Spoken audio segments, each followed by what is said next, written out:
A new program called Who's on First. It does not feature either Bud Abbott or Lou Costello, but Jay Johnstone has a little bit of both. And today's starting lineups are brought to you by Sears Automotive Centers. For new brakes, shocks, or struts, somebody does it better. Sears. And now here is my partner, Jay Johnstone. Thank you, John, and good evening, everybody. Leading off for the Bronx Bombers in the Homer Dome, the Rope, Ricky Henderson playing left field. Hitting second, the Roadrunner, Stevie Sachs at second base. Hitting third and DHing, the Animal, Tommy Brookins. Hitting fourth, Steve Bye-Bye Balboni will play first base. The Sarge, Gary Ward, will hit fifth and play right field tonight. Hitting sixth, the glove man, Mike Pagliarulo. Hitting seventh, sweet swinging Donnie Slott will do the catching chores. And Mr. Smooth, Alvaro Espinosa, will hit eighth. And hitting ninth, the Jet, the guy that makes those fabulous catches, Roberto Kelly. Leading off for the Twins, Dan Gladden in left field. Hitting second, former Met Wally Backman will play second base. The little fire plug, Kirby Puckett, will play center field and hit third for the Twins. Gary Gaetti will bat fourth and play third base. Kent Herbeck, who is coming off a little bit of an injury, will be back at first base tonight for the Twins, hitting fifth. Hitting sixth, Tim Laudner. Hitting seventh, a new guy, Carmen Castillo. And he'll be in right field, DHing for the Twins tonight, hitting eighth, Gene Larkin. And hitting ninth, a guy that they thought might not be ready, Gary Gaetti. And he'll play shortstop. And, John, it's kind of a new lineup for the Bronx Bombers today. Tom Brookins playing or DHing, hitting third. A lot of people are kind of wondering about that reason, and I think that Dallas Green is right in what he's doing, because he wants a contact hitter to bat third because he's got the speedsters in front of him. And I think with the type of pitcher that Viola is very good, he's got to have people make contact. And if he gets his road runners on early in the game, you're going to see some hit and running, you're going to see some bunting, you're going to see all kinds of offensive movement tonight. Jay, I thought the same thing when I looked at the lineups when I got to the ballpark. And I guess what Dallas Green is saying, this is how the Yankees are going to have to play, especially without Mattingly tonight and for this series, and of course without Dave Winfield for a few months. What he's saying is, unless the unexpected happens and Frank Viola gets bombed, if you beat Viola, it's going to have to be 2-1 or 3-2 or 4-3. And so the way to build runs with the Yankees having such a lack of right-handed power is to get Henderson or Sachs on and have a guy like Brookins advance him. And that's the first time I saw Brookins hitting third tonight, I thought the same thing. They want a contact hitter up there. And then he took his next best right-hand hitters and put him right behind there, Balboni, who might hit one out in this ballpark where the ball really travels, not called the Homer Dome for nothing, and Gary Ward. So I think that's why he put the lineup that way. And it's a tough lineup for Tommy John when you flip the card over, because if Minnesota has one thing, they have right-hand power. Wally Backman, not really a very good hitter from the right side, but Gladden is. Certainly Gary Gaetti is. And they were very good against lefties last year. John, again, if you can get the runners on like Henderson, Sachs, and possibly later in the game, Roberto Kelly, Brookins can make contact, then he can get him in scoring position. Then you know you got a chance maybe for a long fly ball or a ball in the gap, or maybe possibly home run by the other two guys, and that's what Dallas wants. He doesn't want to take any chances on his third hitter striking out. Absolutely, and that's really what he's doing. He has said publicly the Yankees are going to have to scratch for runs. If the Yankees can get good pitching and get Kelly, Henderson, and Sachs on in front of Mattingly this year, that's how they're going to score runs. They're also playing with a man short, as we mentioned earlier, with Mattingly not being here, so it limits Dallas Green and what he can do offensively from the bench. Well, the Yankees will try to scratch him out against the Cy Young Award winner, Frank Viola. We'll get back. Jay has a clubhouse segment coming up where he will speak with one of the Yankees, and we'll get back with that. Right after this, you're listening to the Yankee Station.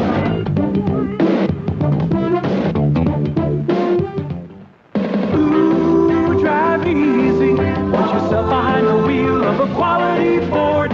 Ooh, drive easy. Want an easy release on a tri-state Ford. Ooh, drive easy. See a tri-state quality Ford dealer. Bobby leased a Bronco, Peggy leased a Pro, Tony leased a T-Bird, he's running down the road. Peter leased a Taurus, Mama leased a Mustang, Sally got a Mustang too. Now, your Tri-State Quality Ford Authorized Leasing System dealer has great deals on red carpet leases, like super low 2.75% financing on 2-year leases and $300 cash back on selected models on longer leases through May 31st. Your Tri-State Quality Ford dealer. Find out more about 2.75% financing on 2-year red carpet leases at these Ford dealers. Metro Ford, 3601 State Street, Schenectady, New York. Clinton Ford, Route 31 North, Clinton, New Jersey. And Dick Gidron Ford, 545 East Fordham Road in the Bronx. What do 50,000 drivers a day say after using Jiffy Lube? I can drive for miles and miles. I can drive for miles and miles. I can drive for miles and miles and miles and miles. Oh, yeah. Want to drive for miles and miles without engine problems? Drive into Jiffy Lube every 3,000 miles for an oil change with quality Pennzoil. In 10 minutes and with no appointment, Jiffy Lube 14-point oil, lube, and fluid service with Pennzoil will keep your car running better and longer. For an oil change with Pennzoil, come to Jiffy Lube every 3,000 miles and we'll give your car more miles and miles. I can drive for miles and miles and miles and miles. Now, you can get a Jiffy Lube in Patterson on Route 20 South, Washington Avenue in Belleville, Mountain Avenue, Springfield, North Avenue West in Cranford, Morris Avenue in Union, and on St. George Avenue in Roselle. Quitting smoking may be easier than you think. I'd like to tell you about an artificial cigarette called Easy Quit. If you've tried other methods and had no luck, don't give up yet if you haven't tried Easy Quit. You can actually smoke away that nasty habit without really smoking. Instead of nicotine and tobacco, Easy Quit contains only a safe, pleasant-tasting menthol formula insert that takes away your urge for tobacco. If you feel like a cigarette, have an Easy Quit instead. Carol Meeks of Angleton, Texas did that, and here's what she had to say. About a week after I received Easy Quit in the mail, I quit smoking. It first seemed too easy to work, but I soon found out it did, and I haven't had a cigarette in over a year. Why don't you join Carol? Quit the Easy Quit way. Money back if you're not happy. Easy Quit is yours for just $12.95 plus $2 postage and handling. Send $14.95 to Easy Quit, care of WROW 341 Northern Boulevard, Albany, New York, 12204. That's $14.95 to Easy Quit, WROW 341 Northern Boulevard, Albany, New York, 12204. This is Joe Condon with you middays from 10 to 3 on WROW Albany. John Sterling and Jay Johnstone back in the Metrodome with Yankee baseball, our coverage of Yankee baseball. And right now we will present our little clubhouse interview.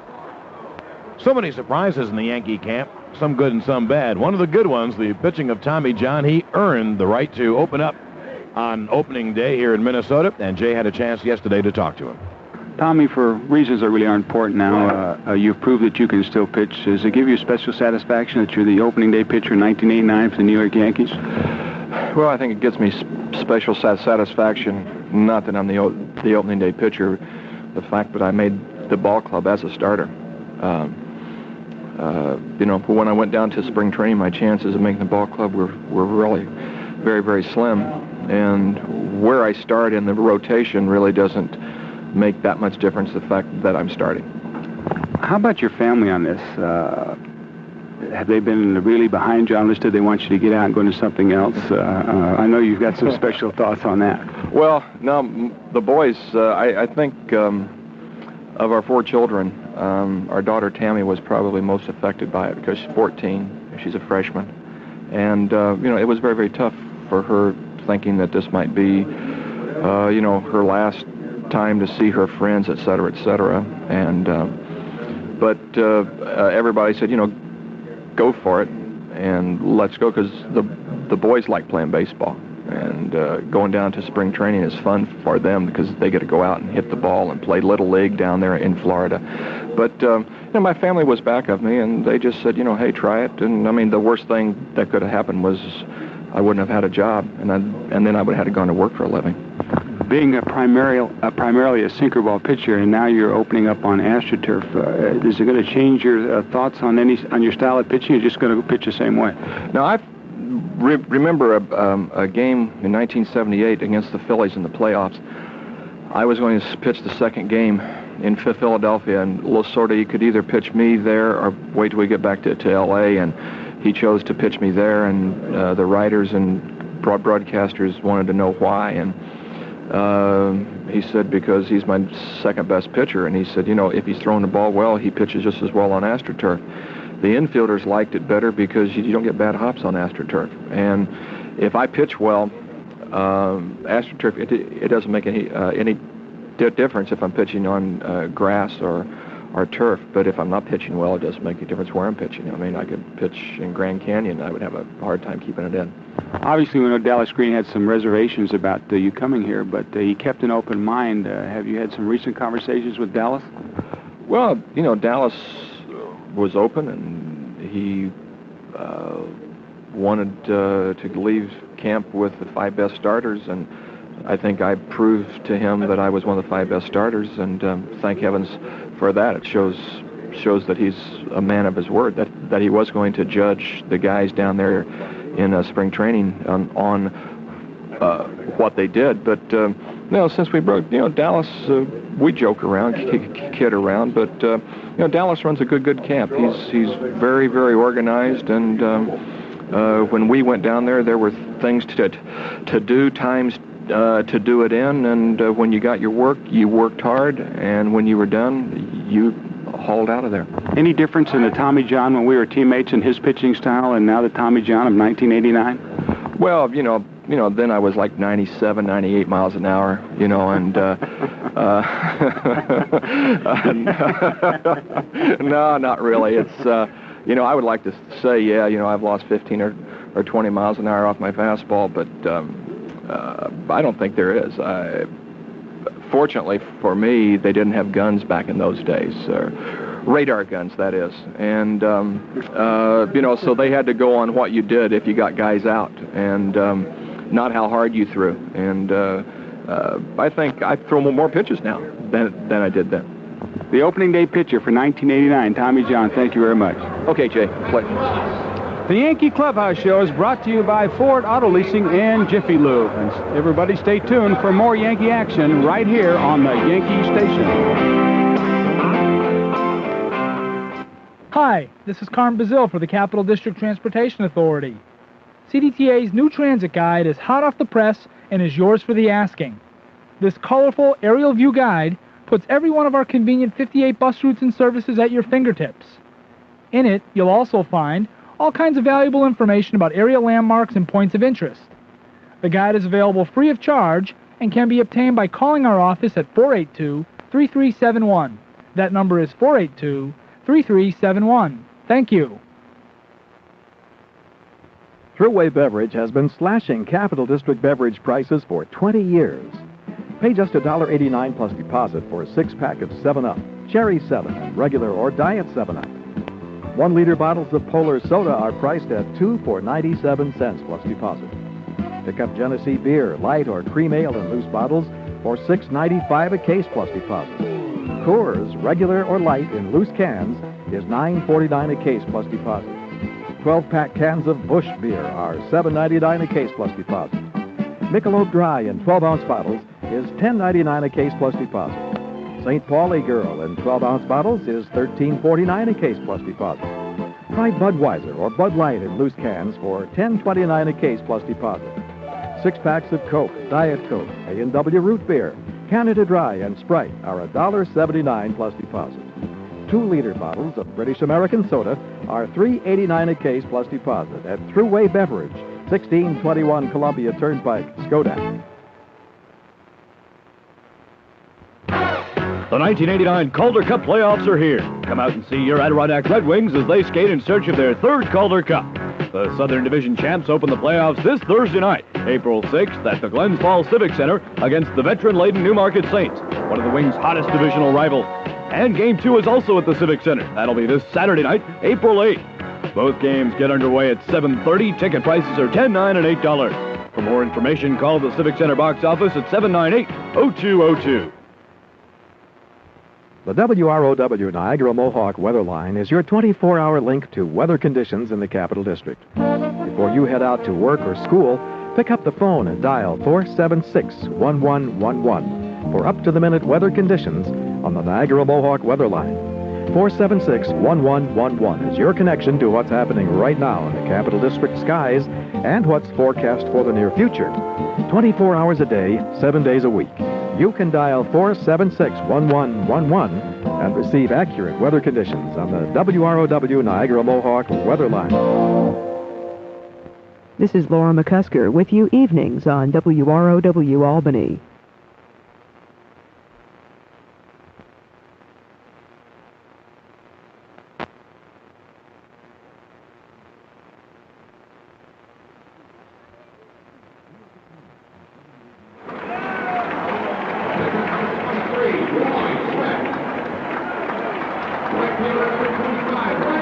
Well, welcome back to Yankee Baseball. We're not too many minutes away from the beginning of the ball game. And this little segment, On Deck with New York Newsday, and we call in the beat writer on the New York Yankees for New York Newsday, Marty Noble, who will be with us just about all the year on this program on most nights. Every now and then he'll take a night off or hide away from us. Marty, first of all, let's talk about Tommy John. Your thoughts on the surprise of John not just making this team, but getting the ball on opening night? Well, Tommy was very effective in spring training. Him getting the ball on opening night is a combination of things. It's that he pitched well and no one else pitched very well. I think you could have given it to Andy Hawkins and no one would have said anything. If Candelaria had been healthy and pitched well, he probably would have gotten it too. Marty, I went into the press room tonight downstairs, and they had the lineups posted, and I saw that Tommy Brookins was hitting third, and my first thought was, that has to be the first time in his career, he's a glove man, a singles hitter, has probably ever hit third in his life. Right, I believe it is. And what stunned me about it is he's serving as the designated hitter. Now, if the Yankees come down to the 8th inning or 9th inning in a close game, and Dallas has to pinch hit for Espinosa, the shortstop, he has no one to put in at shortstop except to move Brookins over. And once he does that, Brookins no longer is the DH, and the pitcher is going to be in Espinosa's place in the batting order. It is true. That's part of the problem in having very short numbers on your bench. No, they're very strapped, and they are extremely strapped. And another thing I thought was that Dallas was doing it in hopes that Kelly, Henderson, or Sachs, or two of them, would get on and run, and then have a contact hitter move him along. Well, I guess he feels that if you're going to beat Viola, it's got to be 2-1 or 3-2. I agree with that, and I think that's what his thinking is, but Brookins may not be a contact hitter tonight. Brookins' career against Frank Viola, he's 6 for 44 with 12 strikeouts, and that's a rate of about 150 strikeouts a year. That's an awful lot. Well, I think if the Yankees are going to beat Viola, they're going to need outstanding pitching from Tommy John in the bullpen. Yeah, but all the things are against the Yankees here. Viola has a great record against them. These hitters can't hit him. They're playing at home where he never loses, so the Yankees will probably win. You never can tell, as I was telling Georgetown just the other day. Marty, thanks. Okay. This has been the On Deck Show with New York Newsday. New York Newsday on top of the news and ahead of the times. And you are listening to the Yankee Station.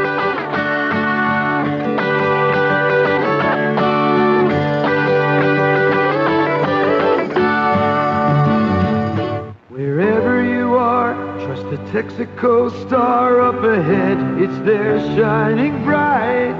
Now make stopping at your Texaco station more convenient than ever with the Texaco credit card. Use it for our gasoline, Haviland motor oil, and in our food marts. If you don't already have a Texaco credit card, be sure to ask for an application. Up ahead, there's Texaco, star of the American road, Texaco. It's been said that the price of a gift is not what matters, it's the thought that counts. That's been the way your friends at Frank Adams Jewelers have thought for over 50 years. When you come into Frank Adams Jewelers, you can expect to find a staff which is genuinely interested in helping you find just the right gift for your wife, husband, a dear friend, or perhaps for yourself. You'll find elegant jewelry, from sparkling diamonds to beautiful bracelets, earrings, and accessories for every occasion. You'll find shimmering crystal and the finest art of the silversmiths. You'll find a wide selection of stunning timepieces, not to fit just any wrist or any wall, but to fit the person who wears or displays it. Most importantly, what you'll find when you go into the family-owned Frank Adams Jewelers is the tradition of over 50 years of thoughtful service. Frank Adams Jewelers, North Pearl Street in downtown Albany. When it's not the price that counts, but the thought.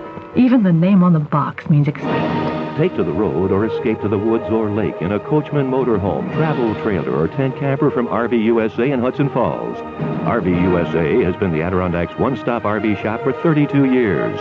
Don't miss the 4th annual record-breaking sale this Saturday and Sunday. All 88s have got to go to make room for the 89s. You'll find once-in-a-lifetime deals on Coachman, Pace Arrow, Prowler, Sunline, and more. Plus record-breaking prices on acres of pre-owned recreational vehicles, too. Backed by RV USA's award-winning service department. Representatives from the RV industry's top manufacturers will be on hand to talk shop and offer special discount pricing. RV USA's low overhead means low prices, and their huge outdoor showroom means huge selection. Now, RV USA is a full-line Coachman dealer. Coachman, the most respected name in recreational vehicle travel. Travel right. Team up with Coachman and RV USA. And don't miss RV USA's open house this Saturday and Sunday, April 8th and 9th on Dix Avenue, just off Route 4 in Hudson Falls. Rain date, April 15th and 16th. This is Richard Hill, sports and commentary daily on WROW-Albany.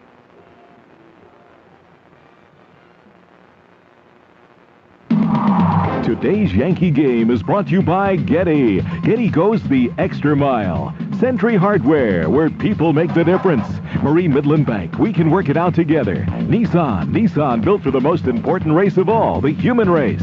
By Budweiser, this Bud's for you. By your tri-state quality Ford dealers. By TWA, today's TWA. Find out how good we really are. The Daily News, nobody tells it like the Daily News. Nathan's, famous hot dog since 1916. Ford's lifetime service guarantee, quality care for quality cars. The Whiz, nobody beats The Whiz. By Texaco, star of the American road. And by Ford Motorcraft, quality parts for quality cars.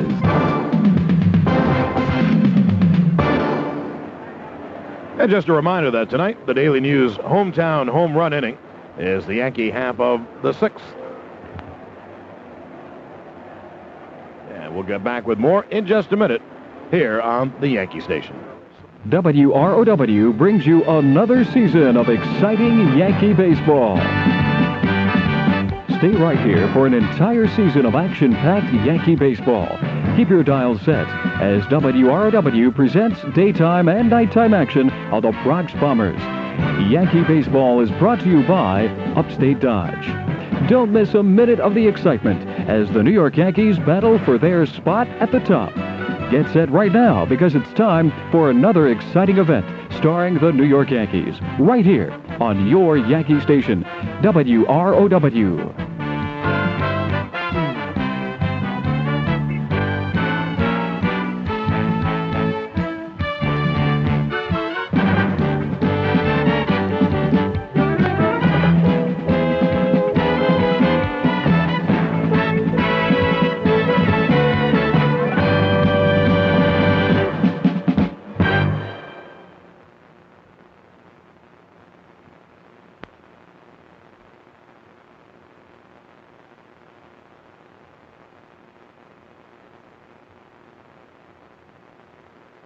Hi, this is Dave LaPointe of the New York Yankees. Catch the Bronx Bombers all season long on WROW-Albany.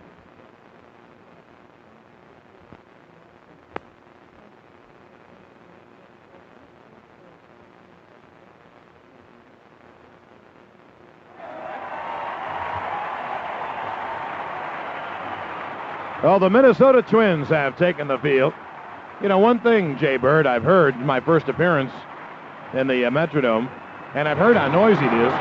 Now I know why it's so noisy. They play their PA system about as loud as a human being can take it. So to make themselves heard, people have to yell. The Twins have taken the field. Why don't you run over the starting lineups for the two teams? Okay, Johnny, the rope. Ricky Henderson is leading off and hit it in left field. Stevie, the Roadrunner, Sachs at second base, hitting second. The animal Tommy Brookins is DH in at third. Hitting third, Steve Bye-Bye Balbone's hitting fourth, and he'll be at first base. Gary the Sarge Ward is in right field tonight. He'll bat fifth. Hitting sixth is the glove man Mike Pagliarulo, and Donnie Slott, sweet swinging Donnie Slott, is hitting seventh, and he'll do the catching. Alvaro Espinosa, Mr. Smooth, is hitting eighth, and he's at short. And the Jet, Roberto Kelly, is in center field tonight. Leading off for the Twins is Danny Gladden in left field, hitting second. Wally Backman at second base, hitting third. Kirby Puckett will be in center field. Gary Gaetti will be at third base, hitting fourth. Kent Herbeck is okay. They were concerned a little bit about his injury, but he's all right. He'll be at first base, hitting fifth. Tim Laudner hitting sixth. He'll do the catching. Carmen Castillo, just over here at March 26th in a trade, will play right field and hit seventh. The DH is Gene Larkin. He'll bat eighth. And Greg Gagne will play shortstop and hit ninth. And seems like everybody's tuning up. Place is filled. You're right, John. It is loud. In fact, they have some people at street vendors, I guess you'd call them, that sell earplugs outside of the Metrodome here for people that sit up in the upper decks.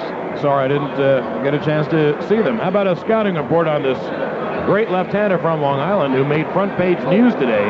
He and his agent, Craig Finesh, have turned down Minnesota's offer of $7.9 million over 3 years, as has Jeff Reardon's agent. And both Reardon and Frank Viola say they're not going to sign this year. How about the scouting report on the Cy Young Award winner, Frankie Sweet Music Viola? He's got a great fastball. It's in the low 90s. He's got two types of curves. One's a slow curve. He'll throw the bigger curve to left-handers. He's got an excellent changeup. That's what makes it so effective against the right-hand hitters. His slider will bite a little bit. It'll go down in like a la Steve Carlton, a quick biting slider. He's got a great move to first base. It's kind of a flip move. And also with his curveball, he'll change speeds on it. He'll throw like a change curve. Last year he was 24-7, and with that kind of stuff, it's no wonder. He throws all his pitches for strikes. One of the best. And the Yankees are going to try to scratch some runs off. Ricky Henderson leads off, and the curveball's in there for a strike. Big, slow rainbow curveball. Gary Gaetti at third. Greg Gagne at short. It's a marvelous left side of the infield defensively. Wally Backman at second. And Kent Herbeck at first. In the outfield, Dan Gladden in left. Kirby Puckett in center. Many people think the most valuable player in the league. And Carmen Castillo in right. The pitch is down low, and the count evens up on Henderson, 1-1. The catcher is Tim Laudner, and Viola on the mound. Someone asked him, are you thinking about the Yankees? He said, I can't lie. It isn't like it hasn't crossed my mind. Viola winds and deals 1-1, and Henderson fouls it off. So the right side swing late on a fastball to count 1-2. 327 down the right field line, 408 to dead center, and 343 down the left field line. But the ball really carries in this ballpark. Hence the nickname Homer Dome. The wind by Viola. Here's the 1-2, and the fastball is tight. Up and in on Henderson. The count evens at 2-2. Boys will be boys, and there was a bench-clearing brawl in the game between the Angels and the White Sox. Already? Already. Didn't take very long. Now Viola's 2-2. Swung on and line over short, just left field, base hit. Kind of a humpback line and not hit very hard, but Ricky got a little bit. And now you have the premier base stealer in baseball at first base.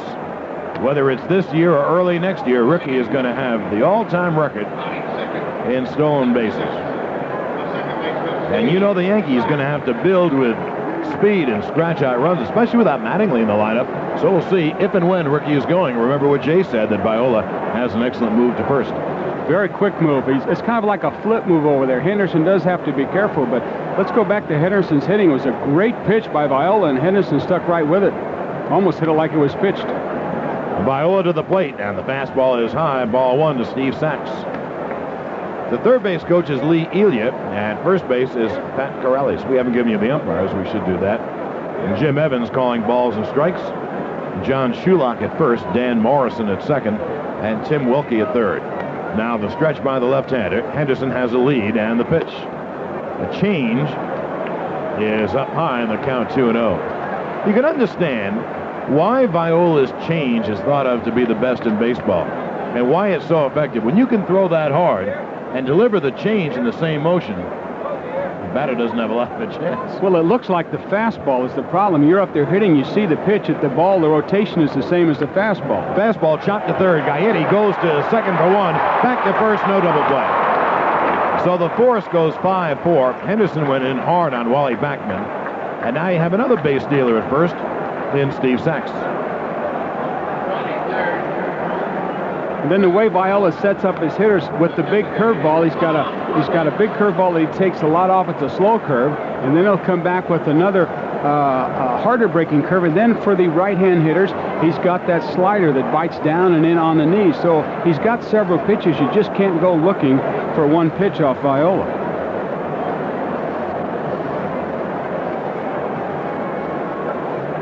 Sachs has a short lead. Viola comes set, delivers to Tommy Brookins on the fastball right through there for a strike.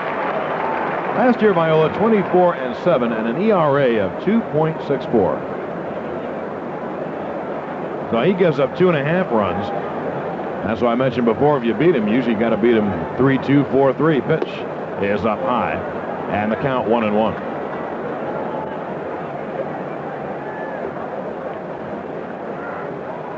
Gaetti playing back at third, of course, being a dome. This is AstroTurf all the way, and so the ball gets to the infield is very quickly. You can play deeper, of course, on the AstroTurf. Viola comes set and delivers. Swung on a miss. He threw the fastball right by him. And the count 1-2. John, that pitch was a little up in the strike zone. I don't know if Brookins thought there might be something going on, but normally you don't swing at that pitch. Anywhere a pitch thrown up in the letters by Viola is going to take off a little bit. You got to lay off that pitch. Now the stretch by Viola. Sachs with his lead, the 1-2. Comes back with a fastball up and in, the count 2-2. There are seats empty here tonight, but not too many of them. A huge crowd of, I would guess, about 50,000 in the Metrodome. We play tomorrow night at the same time, and then a very early game on Thursday, getaway day. Viola goes over to first. Sachs jumps back.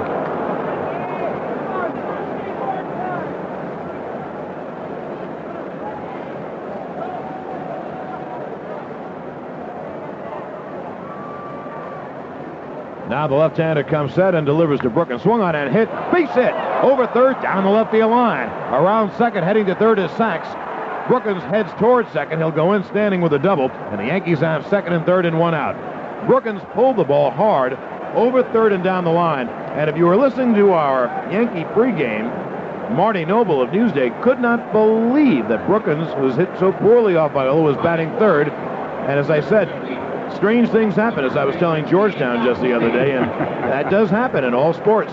You know, Viola has to be thinking that Brookins, who really hasn't had a good career off him, is looking to hit the ball the other way. He was keeping the ball in on him, so Brookins did the natural thing a hitter's supposed to do. He looked for the ball in, he pulled it. And with Gaetti playing more over towards the hole in third base, the ball actually was about 5 feet on the inside part of the bag. And it gets so quick on this AstroTurf that if the ball is on your side, if it's to you, you get a true hop. If it's off to the side, goes right by. Here's Balboni, and he cuts and misses strike one. Viola, a strikeout pitcher, third in the American League last year with 193. Balboni, very much of a strikeout hitter. And the one thing Steve has to do here is make contact. Even if he hits a slow ground ball to the infield, Sachs will try to score, and the Yankees would have a run lead. The stretch by Viola. And the 0-1. Swung on and popped up off of third. Gaetti near the seats, Gagne near the seats. The ball goes into the seats about 3 rows down the left field line. But Balboni in the hole, 0-2. You're right about that, John. What Bye-Bye needs to do here, he's got to get the ball in the outfield. You've got runners to second and third. You've got one out. You've got a very tough pitcher on the mound. What you're trying to do as a hitter up there, you're trying to make contact, drive the ball to the outfield, at least get one run across.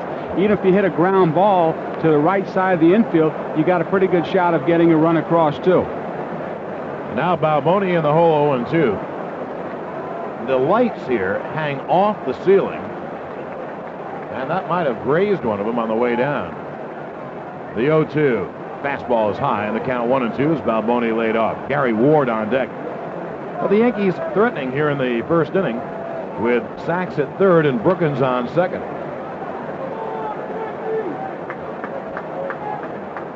Viola, of course, trying for the strikeout right here. And the 1-2. Swung on and popped up again down the left field line. Coming in is Gladden in foul territory, makes the catch. Here comes Sachs. Here comes the throw. It is in time. Double play. Great throw by Gladden. The double play goes 7-2 for the Yankees. No runs on 2 hits. The Yankees failed to score. Minnesota coming to bat. The world of car repairs can be uncivilized, but not with the lifetime service guarantee from participating Ford and Lincoln Mercury dealers. Once you pay for a covered repair, it's guaranteed in writing with free parts and labor for as long as you own your car or light truck. And that's peace of mind in an uncivilized world. See your participating Ford or Lincoln Mercury dealer and ask for a copy of the free lifetime service guarantee. It's the best car repair guarantee in America.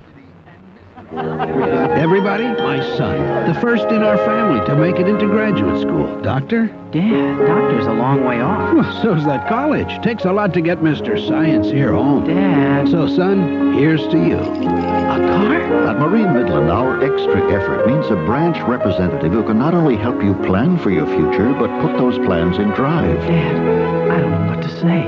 Say you'll be home for spring break. Marine Midland Bank. Let's work it out together. Member FDIC. Did you know, or do you care, that according to the National Institute on Drug Abuse's most recent study, our nation's youth has the highest levels of illicit drug involvement of any developed country in the world? Nearly 2/3 of all American young people try an illicit drug before they finish high school. 20 million Americans currently use marijuana. Over 4 million people are abusers of cocaine. 500,000 Americans are heroin addicts. Each year, 17 million people are involved in alcohol-related accidents. Do you know what your kids are playing with? If you or a loved one need help, contact Habilitat, a place of change. Call our toll-free 24-hour crisis information and referral hotline now, 1-800-USA-2525. Habilitat has one of the most successful drug and alcohol treatment programs of any place like it in the world. It's tempered with concern and love. Call Habilitat now, 1-800-USA-2525. This is Dave DeMolpier with all the news mornings on WROW-Albany. Purchase, you'll be joining the Yankees and members only in their fight against drugs. Okay, Jay Bird, we go to the bottom half of the first in a scoreless game. You had to send Sachs. That was the right play. And Gladden came over, tore the line into the left field bullpen, and he fired a high strike to Laudner, who really blocked the plate very well, and they nipped Sachs just before his foot could hit the plate. Now the Yankees do not score, and Tommy John delivers to Dan Gladden, and the breaking ball is up high, ball 1.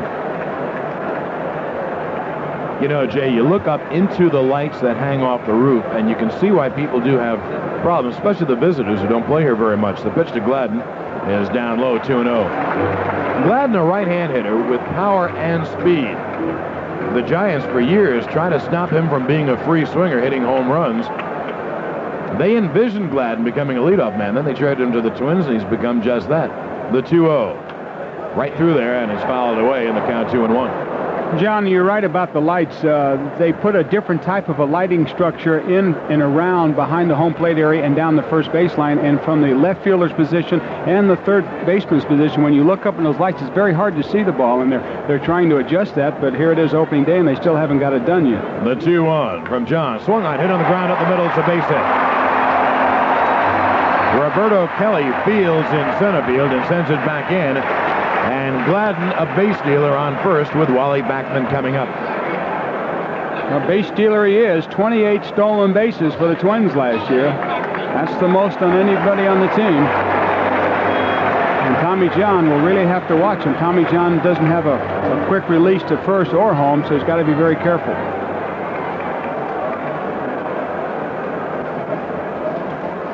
Rick Rennick coaches at third. And the twig, Wayne Terwilliger at first. Gladden has a good lead, and John goes over there. Wally Backman, as many of you New Yorkers know, has never been much of a right-hand hitter. That's why the Mets platooned him. Very good left-hand hitter. And he's up here batting right-handed. He's going to play full-time at second for the Twins, and John delivers outside, ball 1. They want Backman, a guy to kind of move people around, a very good number 2 hitter. In back of Gladden and in front of the guns, Kirby Puckett, Gary Gaetti, and Ken Herbeck. I mean, they're top 5 hitters. You can match them with anyone in baseball. The pitch, Backman bunts, but it's foul up the first baseline. And the count 1-1. John, you're right in that situation where he's got good bat control. He can bunt, he can hit and run. Tom Kelly, the manager of the Twins, can do a lot with Backman, and he brings kind of like a Sparky Anderson type player to the Twins. He's a gutty player. He likes to get dirty. Good guy in the clubhouse, and this is what the Twins wanted. They got in Backman. Some of them thought they might have lost a little bit of the defensive ability that Tommy Herd gave him last year, but I don't think so. I think he's improved this club. John goes over and chases Gladden back. He likes to get dirty, eh? So down and dirty. So does the Dice and Sam Kinison, but it's a different subject. He's a gutty little player, and that's what they want out there. Yes, he is. Well, when the Mets won it all, Dykstra and Backman may have been the main reason. Pitches in there for a strike, 1-2. They are the table setters, and the Twins in back of them have 3 bombardiers in Gaetti, Puckett, and Ken Herbeck. Gary Puckett on deck. We'll run over the scores in baseball today. Right now, John comes set. Gladden with his lead, and John steps off and bluffs him back. The game we mentioned, the White Sox beat the Angels 9-2.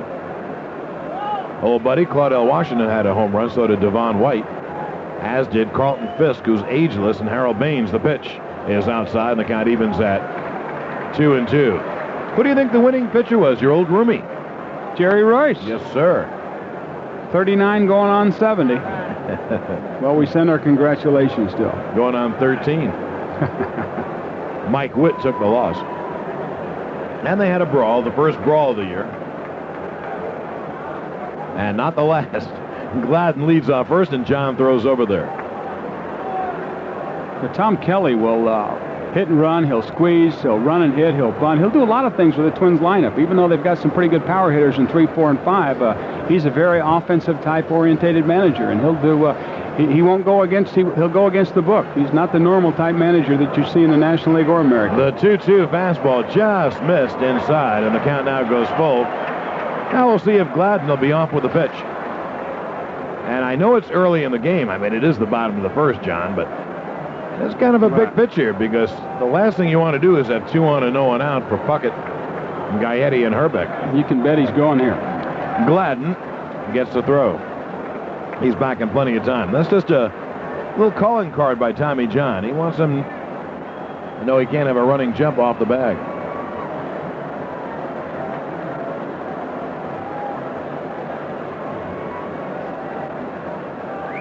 Gladden with his lead.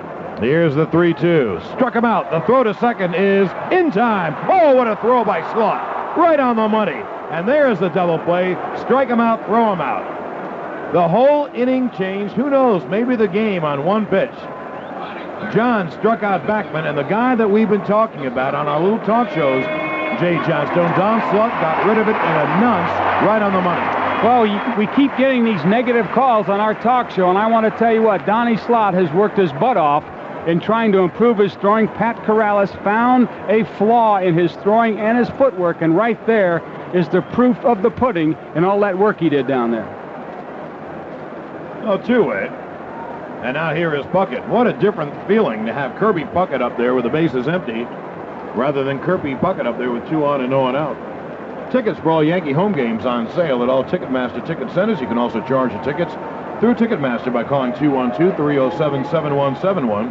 In New Jersey, call 201-507-8900. Last year, Puckett had the kind of year that you can only dream about. The pitch is just off the outside corner, ball 1.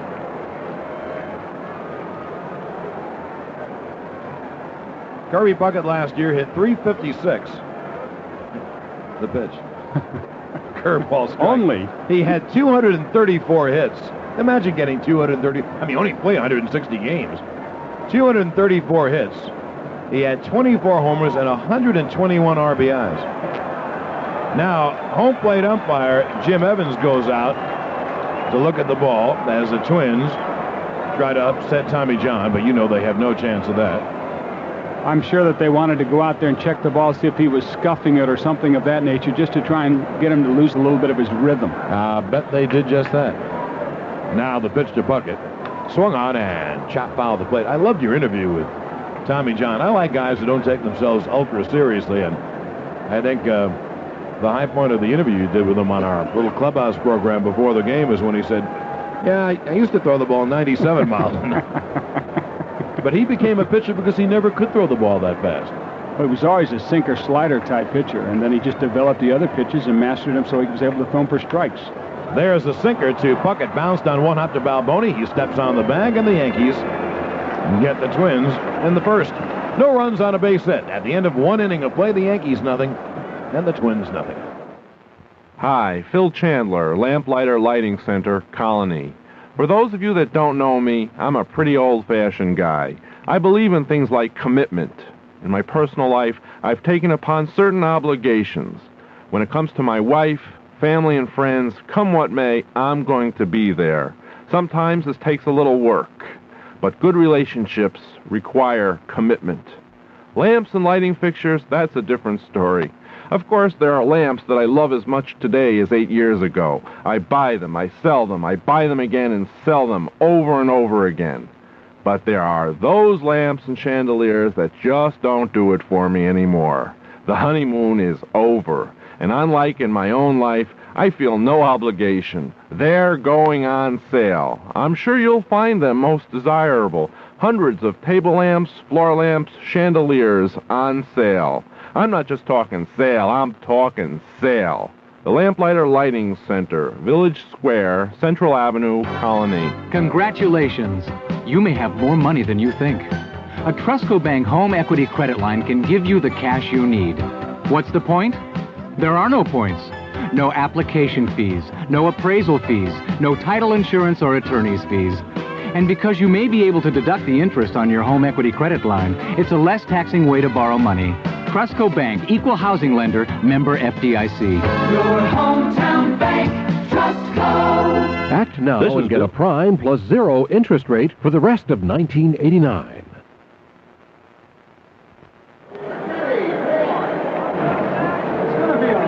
Hotly contested season, so stock up on a lot of that ice-cold Budweiser to cool down all the action, especially at Yankee Stadium. So come on, Yankee fans, this Bud's for you.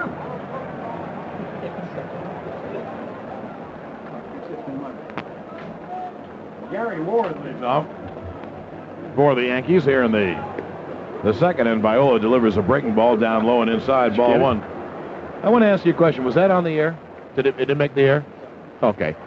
What they do, I'll tell you inside radio in a minute. Here's the pitch to Ward. Swung on, bounced slowly to short. Fielded by Gagne.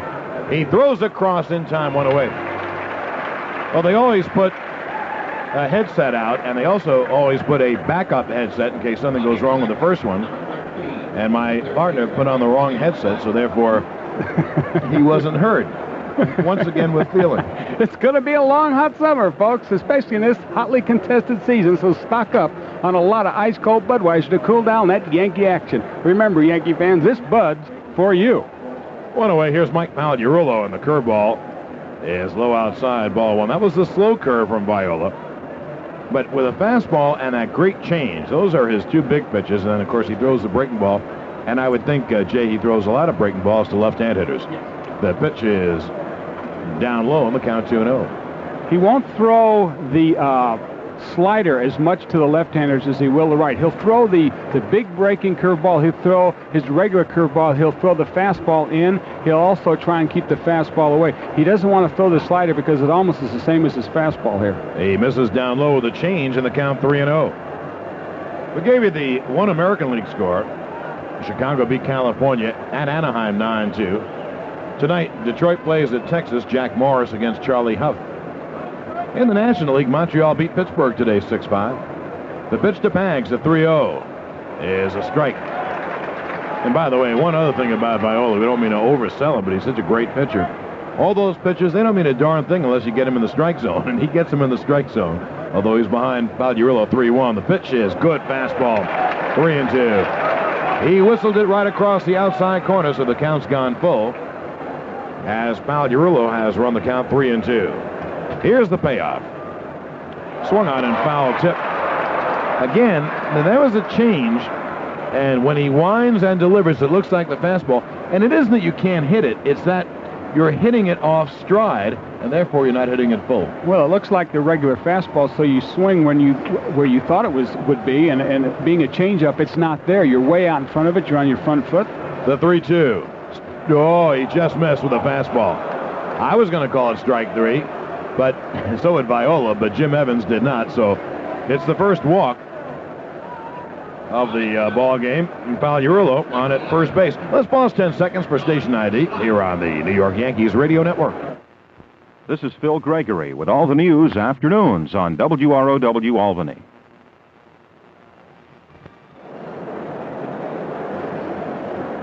John Sterling, Jay Johnstone at the Metrodome. The first of 162 Yankee games on this Yankee station. We're in the top of the second, 1 out, 1 on, and no score. And the pitch cut on a miss by Don Slaught on the change. And the count 0-1. Nothing frustrates a hitter more than getting up there. You know the pitcher has a good fastball, and the first pitch he throws you is a changeup. Because you're geared up to hit the fastball. Viola comes set. Hags with his lead, and the pitch is fouled away. And the count 0-2. In the Montreal-Pittsburgh game, Barry Bonds homered for the Pirates, Tom Foley for the Expos, and Montreal went on to win with 2 in the bottom of the ninth, 6-5. Jeff Robinson took the loss. The Cubbies won their home opener. They beat Philadelphia 5-4. Rick Sutcliffe defeated Floyd Yeomans. Mitch Williams got the save. Andre Dawson homered for the Cubs. Darren Dalton and Mike Schmidt had homered for the Phils. Now the stretch by Viola. And he delivers 0-2 inside as he wasted the fastball up and in on Slaught. And the count 1-2. Tonight, Atlanta plays at Houston. San Francisco at San Diego.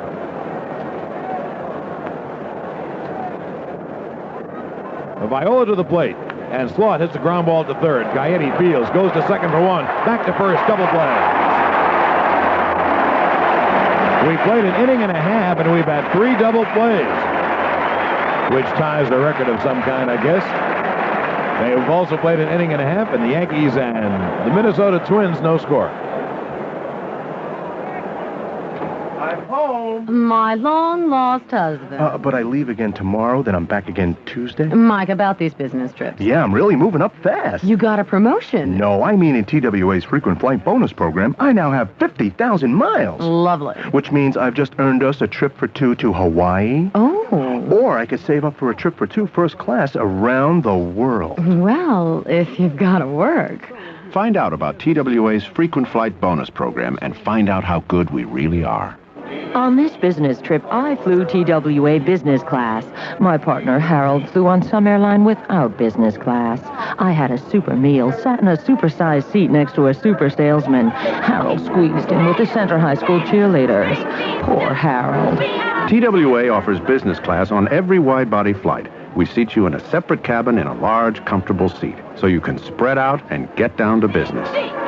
Drop the pom-poms, Harold. Today's TWA. Find out how good we really are. The Panasonic fax system is the ideal office help for your small business. Small enough to fit on the corner of your desk, big enough to handle all your business needs. The Panasonic fax system combines a facsimile function, an integrated telephone system, an answering system, a speakerphone, and a copier function into a single desktop unit. Hookup is easy. All you need is an AC outlet and a single-line telephone jack. Who says good help is hard to find? Just call on the Panasonic fax system. Hey, Yankee fans, your tri-state quality Ford dealers can give you low monthly car payments and low maintenance costs with a low down payment. Now, Ford Motor Credit is offering a sizzling deal on the hottest wheels in town with a red-hot red carpet lease plan. Arrange financing through Ford Credit and choose from the complete lineup of Ford cars and tough-built trucks. Get all the facts about a red-hot red carpet lease plan from your tri-state quality Ford dealer and drive home a winner today. Gary Gaetti takes a Tommy John change up hot as we begin at the bottom of the second. Nothing. Gaetti hitting fourth. The pitch swung on and hit in the air to deep right center. Kelly on the run. He's there and makes the catch, one away. You're going to love Roberto Kelly patrolling center field at Yankee Stadium. When you're looking for a quick starting, dependable lawn and garden or construction equipment, call the 914 area code 739-7500, your Home Light and Jacobson dealer. Hey, Jay, you know, I noticed something different on Kelly tonight. He's wearing glasses. He does wear glasses off the field. I have not seen him wear them on the field. Ken Herbeck is in, and he swings and misses at a curveball, strike one. Again, we mentioned earlier about the light situation here. It is very bright, and some of the lights you have a tough time looking right up into, so maybe that's the reason. Tommy John winds, and the 0-1 is inside 1-1. They have a lot of signs here. I'm sure you've seen the Homer Dome, especially when the Twins were en route to winning the World Series a couple of years ago. All kinds of signs. Pitch. Swung on and blooped to short left. Coming in is Henderson. It dunks in for the base hit. Herbeck off the fist. Enough power in that big body of his to shoot it out to left field. So he's at first with one out. They have signs for all the members of the team. They have a sign telling the owner and Andy McPhail, the GM, to sign up Jeff Reardon and Frank Viola. Of course, it's not their money. They do have one sign that does mystify me a bit. They have a sign, Liza Minnelli Fan Club. I mean, I'm part of that fan club, and I didn't know Liza was playing shortstop for the Twins or so. I never can tell. Maybe she's visiting somewhere. Here's the catch of Tim Laudner taking. A pitch down, low, ball one. Laudner, a right-hand hitter. He's got some power, has never hit for much of an average. Herbeck at first and Laudner up there, and the Yankees play back looking for the ground ball. If they get it, they can turn two.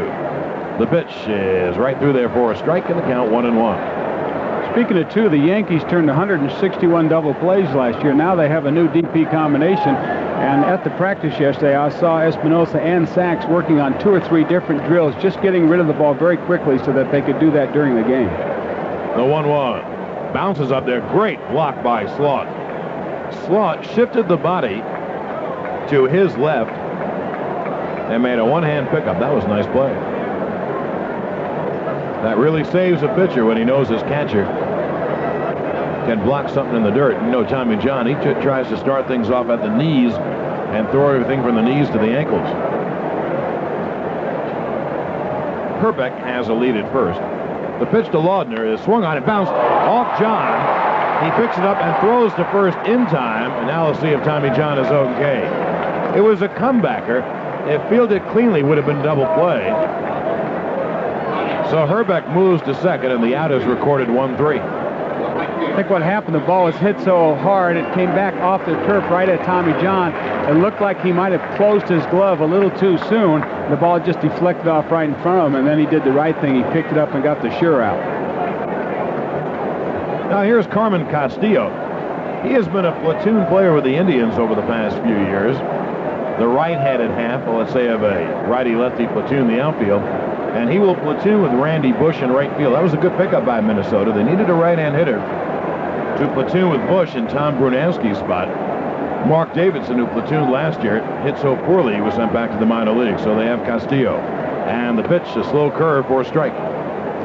Got pretty good power. He likes to hit the ball to right center, and here the ball carries very well in the Homer Dome to right center. It's a shorter porch out there, and especially down the right field line, it's only 327. The Twins have Herbeck in scoring position with 2 out, bottom of the second. Tommy John comes set and delivers. Cut on him, missed. He threw the fastball by him. If you throw enough sinkers, and you throw enough breaking balls, and the hitter is not looking for a fastball, a guy like John could sneak one by, and he just did, but he made sure that the pitcher was inside so he couldn't get his arms extended. That's the key to it, John. You have to be inside if you're pitching and you're Tommy John. You cannot get the ball out over the plate or even on the corner. You've got to challenge him inside. The 0-2. Struck him out swinging with a breaking ball, and he kept it down and in on his hands. Good pitch. For the Twins, no runs on a hit. They leave 1. We've played 2. The Yankees in Minnesota, 0-0. Hi, this is Carm Bazil for the Capital District Transportation Authority. CDTA's new transit guide is hot off the press and is yours for the asking. This colorful aerial view guide puts every one of our convenient 58 bus routes and services at your fingertips. In it, you'll also find all kinds of valuable information about area landmarks and points of interest. The guide is available free of charge and can be obtained by calling our office at 482-3371. That number is 482-3371. Thank you. And there's 2 outs, bottom of the ninth. The score's tied. Here's the pitch. Oh, it's high and inside, and Johnson's down. One of the most important qualities possessed by an exceptional athlete is good vision. Smart athletes have a great deal of respect for their gift of sight. The American Optometric Association recommends that everyone, fan and athlete alike, have their eyes examined on a regular basis. Now Johnson's back in the box. So let's all get into the game and be a winner. Please take care of your eyes. A message from the American Optometric Association.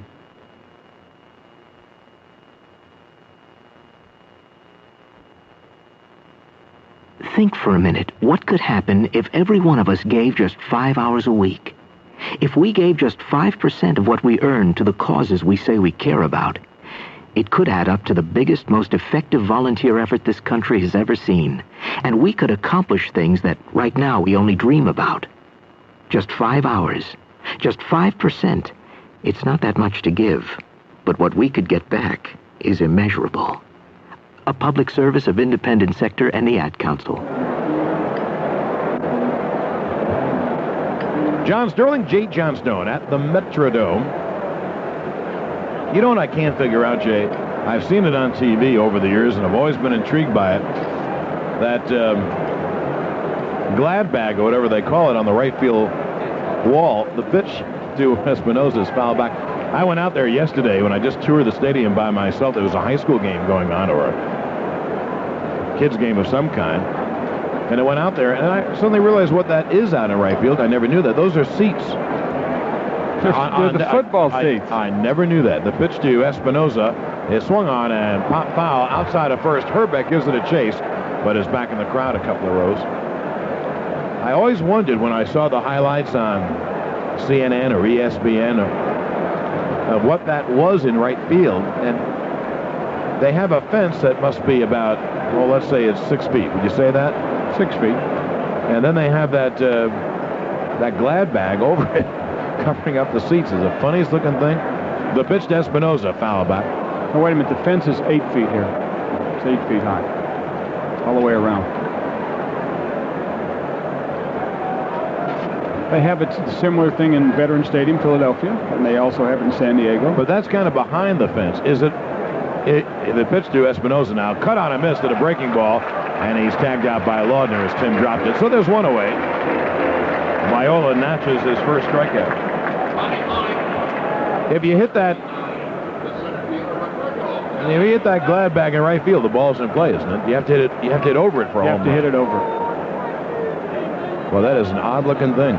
But I'll tell you one thing, it gives the ballpark a little difference. So it isn't that I mind that. I like the old ballparks that are unique. There's a big, slow curve up too high for Roberto Kelly, 1-0. 1 out, no one on base. We're in the top of the third. Yankees and Twins, no score. Yankees had the best scoring chance, but a good throw by Dan Gladden cut down Steve Sachs. Kelly fouls it off as the fastball in on his fist. And the count 1-1. Right there, we saw why Frank Viola is such an effective pitcher. He started out, Kelly, with a very slow curveball, and then he comes right back with a 92-mile-an-hour fastball right in on the fist. And sometimes as a hitter, you just don't quite get around on that pitch. You're a little late. Now the wind by Viola, the pitch. Swung on, hit hard on the ground. Off Gaetti's glove. He'll never throw him out. It'll be a base hit for Kelly. And so the Jet, as the Jaybird calls him, reaches first base on what should be called a base hit. Here is the members-only scoreboard. Chicago beat California 9-2 in the National League. Montreal over Pittsburgh 6-5. The Cubs beat the Phillies 5-4. Tonight, Atlanta at Houston. San Francisco at San Diego. At the American League tonight, Detroit at Texas. The weather may be changing, but the great style of members-only is always in season. Members-only sportswear and outerwear with a man who's always put together. And members-only wants you to join them and the New York Yankees in their fight against drugs. They do call that a base hit. A single scratched off Gaetti's glove. And here's Ricky Henderson, who singled his first time. 1 on, 1 out. Kelly has a lead. The pitch is in there for a strike. I've noticed that Kelly and Henderson would get 1 foot off the sliding portion and on the grass, and I guess if you get 2 feet, you really have a huge lead. Very much so. Kelly lengthens the lead. He has 1 foot on the turf. And there he goes. The pitch outside. The throw by Laudner is not in time. Stolen base. Well, in the past couple of days, we've seen Kelly try 3 steals, Jay, and the plays have not been close, and this is how the Yankees are going to play baseball this year. He took right off on Viola. He didn't take any chances. He was going on the pitch, whether Viola threw over there or not. He did a head-first slide in there. That means he was a little bit worried about getting down there, but he had the throw beat way ahead of time. Fine running by Kelly. We're going to see a lot of that this year. Absolutely. And that's one of the reasons why Kelly is hitting 9th, so Dallas Green can put his speedsters together. Kelly at 9th, then Henderson and Sachs 1 and 2. Backman sneaks in behind him, and Viola steps up. But you have a guy like Kelly or Henderson who's the best at it, or Sachs. You have those infielders moving around. They're going to be out of position.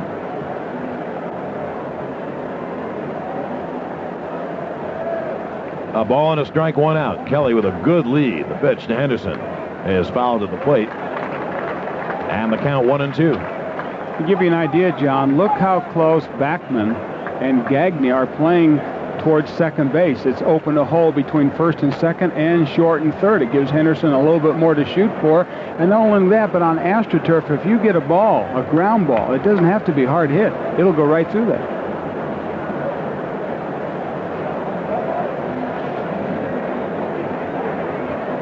Ricky looped a single to left his first time. Kelly with a long lead. Backman sneaks in behind him. The throw is not in time. Close. Wally Backman was closer to the bag on the second base side than Kelly was. Kelly had a lead with both feet outside of the sliding portion on the turf, and Kelly just got in there.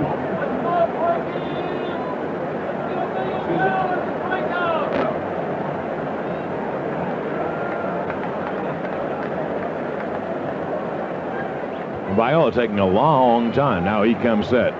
Kelly again has a long lead at second base. Backman goes back to his normal position. No one holding him on. The pitch is a fastball up, and the count 2 and 2. Viola can bring it. He gets that fastball upstairs. You can't possibly get around on it unless... That's what you have to tell yourself. If it's anywhere above, around the letters, above the waist in that area, you've got to take it because the ball does take off. Very tough pitch, and you have a very low percentage of getting a base hit trying to hit that fastball in that area. Now Kelly has his lead. Remember, Backman is trying to hold him on. Gagne, of course, in the hole at shortstop. In the stretch. And the 2-2. Inside ball 3, 3 and 2. Viola, for all of his ability, for all of his velocity, really looks like he's throwing to spots. He does not throw the ball over the middle of the plate. Or at least he tries not to. On that last pitch to Henderson, that was his biting slider that he started. It looks like it's going to be on the inside part of the plate, and it just breaks down out of the strike zone. Henderson did a great job laying off it. Now the payoff pitch to Henderson. Kelly with the lead. The pitch down low. Henderson is on. The Yankees have 2 on and 1 out for Steve Sachs.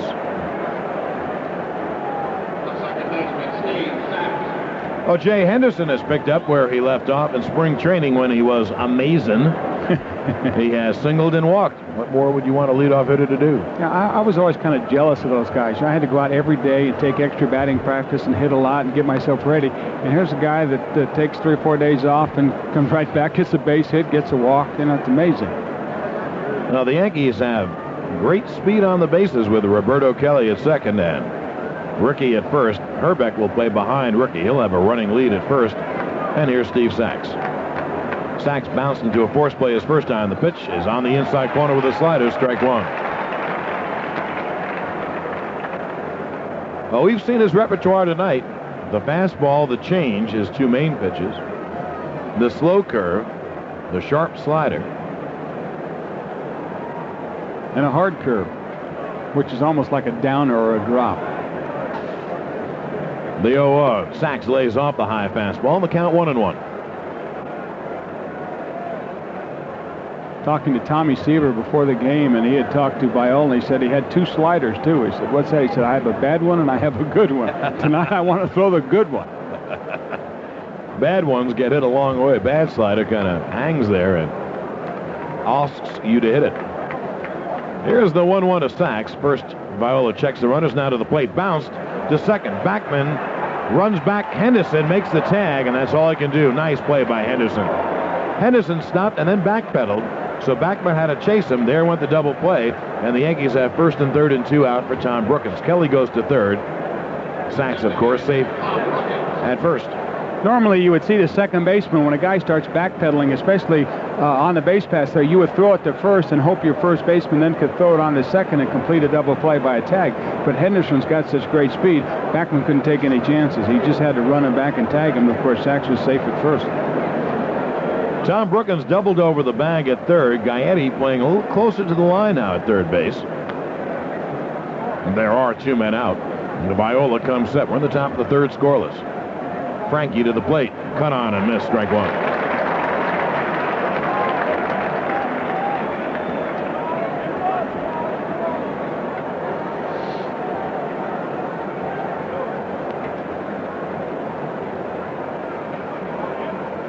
Now the lefty comes set. Runners lead first and third pitch.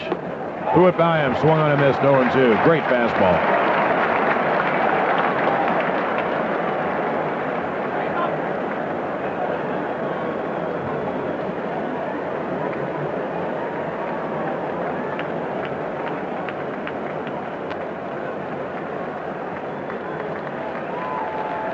Now Brookins way behind on the count.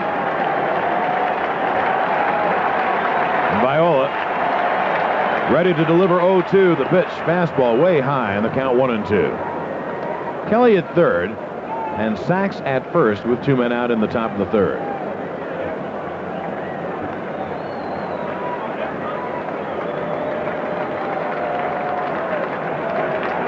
Viola comes set and delivers 1-2. Missed inside with a fastball. 2-2.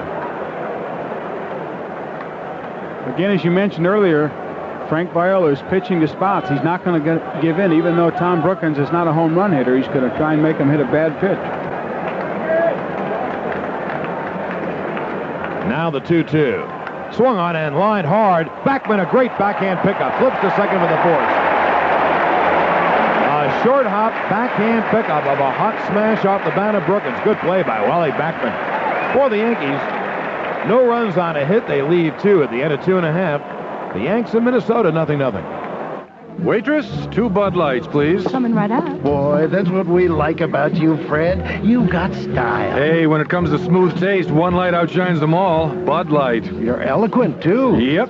So you'll nominate me for Exalted High Hokey Fanoki at the Lodge? First, there's a question. Shoot. I'm only asking because we got burned with those 2 other guys. Of course. Any skeletons in your closet? Well, I did buy a mattress once and rip off the tag. Oh, that's nothing. And I once used the accounts and descriptions of a Major League Baseball game without the express written consent of the commissioner. Don't bring that up. Oh, I won't. Here are your Bud Lights. Okay, then. Let's toast your nomination with the People's Choice Bud Light.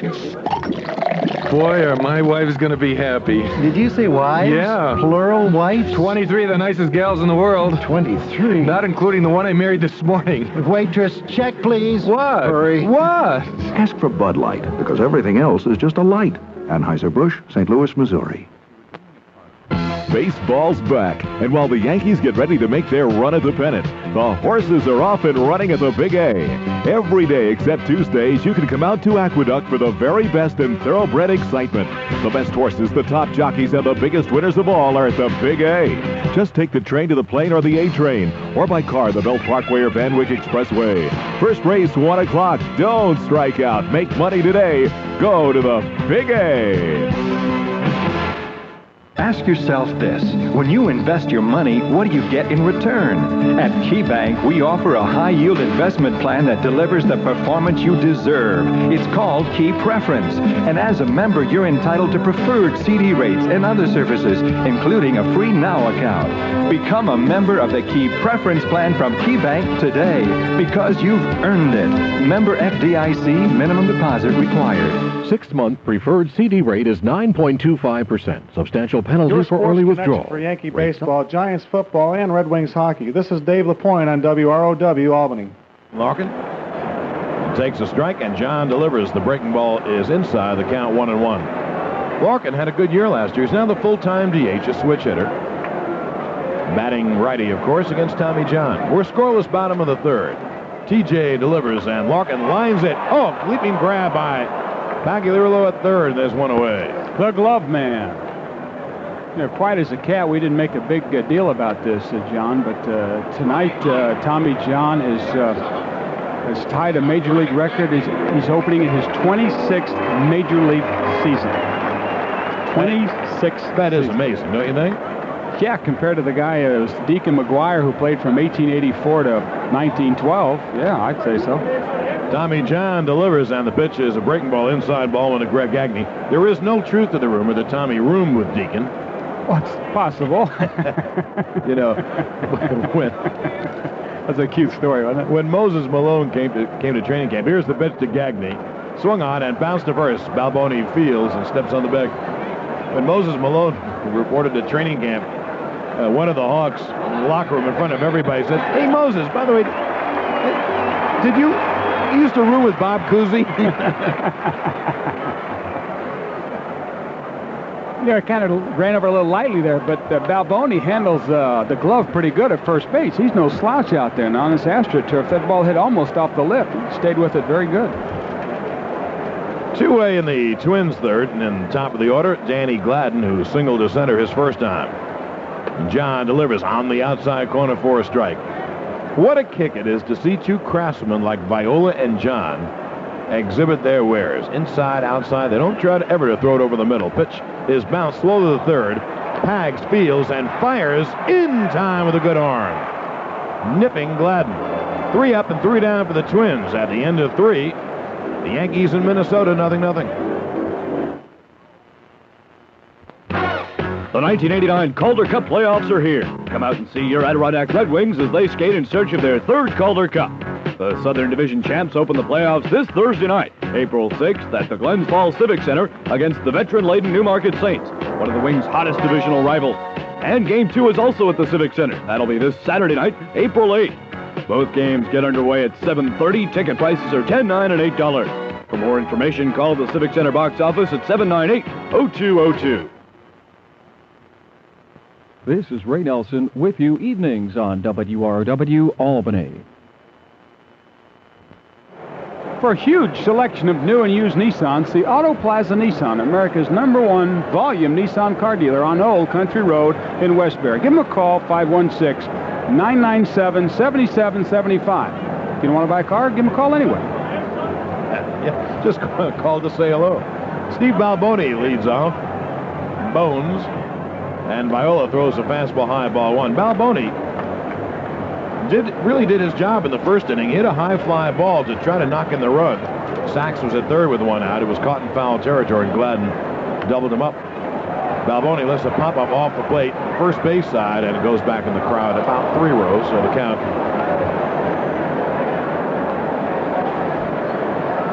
You know, John, you're right about that play, because Gladden is not known for having a great arm, and Sachs has got good speed, and so this is where early in the game you take a chance. You send Sachs, he has to have a good throw to get him, and happens Gladden made a good throw. The 1-1. Balboni hops it up at short. Gagne calling for it as it comes out of the ceiling here, and he makes the catch 2 away, or rather 1 away. Keep pace with all the action by subscribing to the Yankees magazine. Only $14.97 for 12 big issues. And find out about the Yankees magazine special ticket offer by calling the 212 area code 293-4300. You know, sometimes, Jane, you played in your 20-year career for a lot of managers. Yes. Of course, you played for a lot of teams. Some managers, we're not going to name them, but sometimes they play a little close to the vest because they don't want to be second guess. Or third base coaches, there's a strike to Gary Ward. I would send that guy all the time just for this reason. You make Dan Gladden have to make a perfect throw. He made a darn good throw to the plate. Next time might be off by a yard or a foot, and Sack slides in. Well, John, you're right.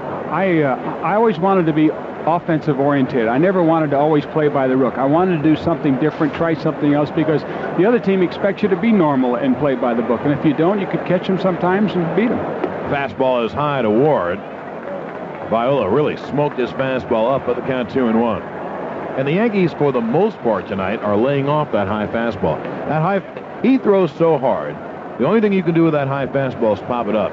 It's almost impossible to get on top of it and pull it. The pitch. Swung on and chopped to second. Backman fields. Throws to Herbeck, 2 away. John, we were met at the airport or at the hotel as the bus arrived by Mike Ferraro. And as you and I walked in to get our keys at the hotel, Mike Ferraro met with the Yankee brass, handed him a full scouting report on the Twins, and I'm sure in there was about Frank Viola, and the hitters have to lay off that high fastball. Now 2-away, and here's Mike Pagliarulo, the only lefty hitter in Dallas Green's lineup, and he swings and hits a high fly to center field. Puckett in mid-center comes in. He makes the catch. 3 up, 3 down. At the end of 3.5 innings of play, the Yankees and Twins 0-0.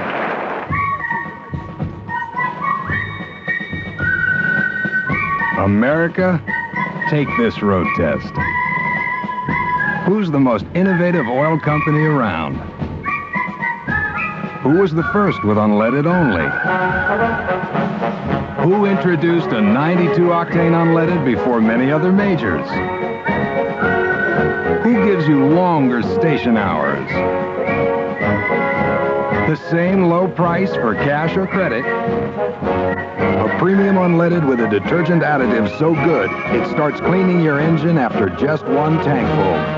Whose attitude of going the extra mile is bringing in over 10 million customers a month? And who should you go to the next time you need gas? Getty. Who else?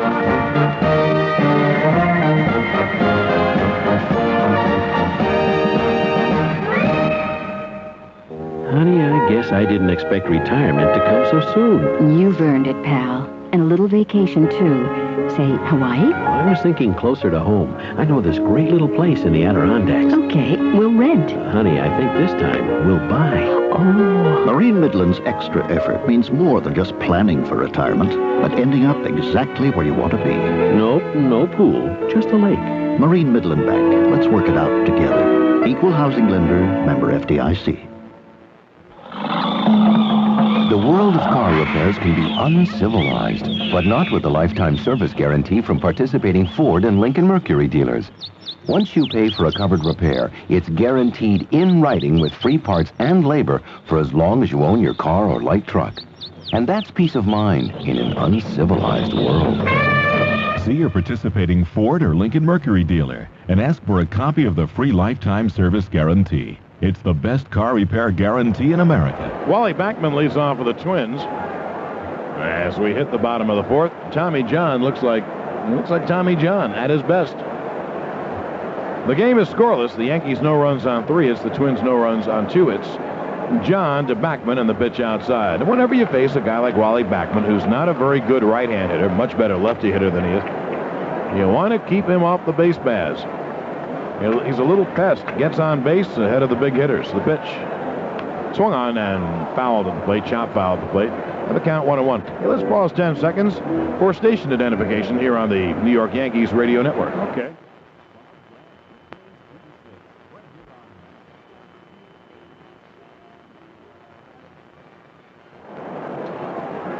Backman struck out into a double play his first time up on a 3-2 pitch. Gladden was going, and a strike him out, throw him out, double play ensued. Backman swings and lifts a fly ball down the line. It's a base hit in left field. Fielded by Henderson at the line. He throws back in. A beautiful throw, a one-hopper. But Backman gives the Twins a great start to their 4th by singling over 3rd down the line. Backman didn't hit it very hard, and Henderson coming in over towards the left field line had to be very careful because on AstroTurf, if you charge a line drive too quick, the ball could bounce over your head. He played it correctly, waited till it came down, and made a fine throw to Sachs. But now Tommy's got to do something here with Kirby.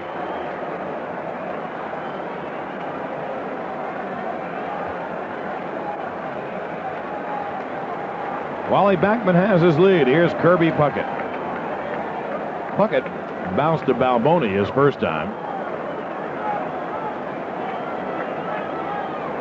Puckett, the squat little righty hitter who had 234 hits last year. The pitch. Blocked beautifully by Slaught, a breaking ball down in the dirt. And Slaught, again, shifting very well to his left to block it in the count 1-0.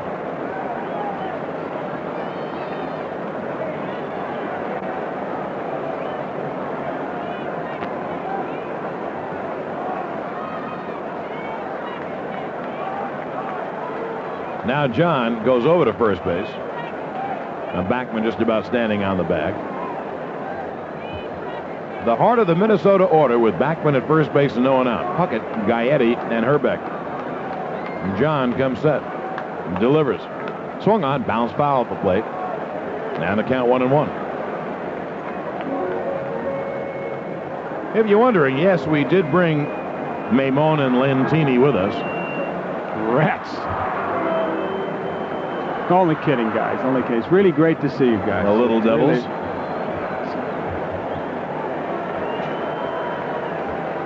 Chris Lentini, our producer, and Mike Maimon, our fabulous engineer. John steps off and bluffs Backman back. Yankees plate Kirby Puckett straight away. And deep in the guy who hits 356, 234 hits, drives in 121 runs, and hits the ball all over. You got a player, and he's a player. The pitch. Breaking ball is chopped to second. Sachs fields, throws to first. Not in time. Just missed him. He had to wait for the ball to come down. That's an AstroTurf chop. So Sachs got the front man one away. Some people might say, why did Sachs not let the ball go or throw the ball to Espinosa? In that situation, you got to take the play yourself.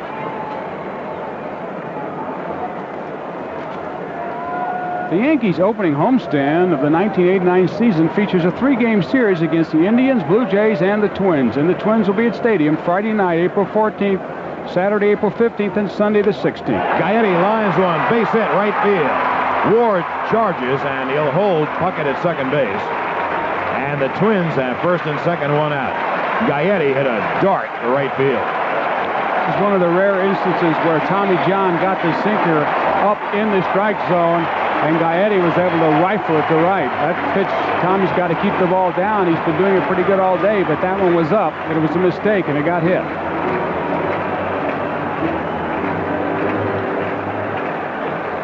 On the 16th, Texaco presents Yankee Cap Day, and all fans at the stadium will take home a Yankee Cap compliments of Texaco. Tickets are on sale now at the stadium or through Ticketmaster. Give them a call at the stadium.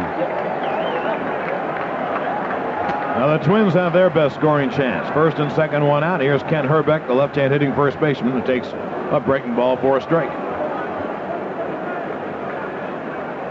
Herbeck, a huge guy, has great power, but he also has a very smooth swing. He's not a home run or nothing hitter. He's a pretty good hitter.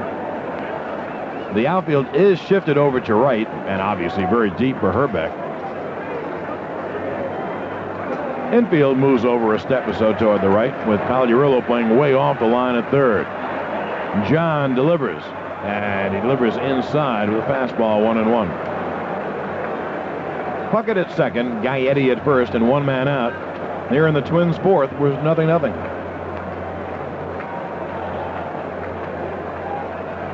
Herbeck doesn't have great speed, so Tommy obviously wants to keep the ball down, preferably down and in, get Herbeck to hit a ground ball, hope for double play. The pitch, he took a half swing and laid off, and the pitch is called inside by Jim Evans, 2-1. The catcher, Tim Laudner, right-hand hitter on deck. Herbeck is the only lefty hitter in the Twins lineup. They have a couple of switch hitters. Runners lead first and second. John comes set and delivers. Swung on and line to center. Kelly races in, lays it on a hop. Around third, scoring is Puckett. And it's 1-0 Minnesota.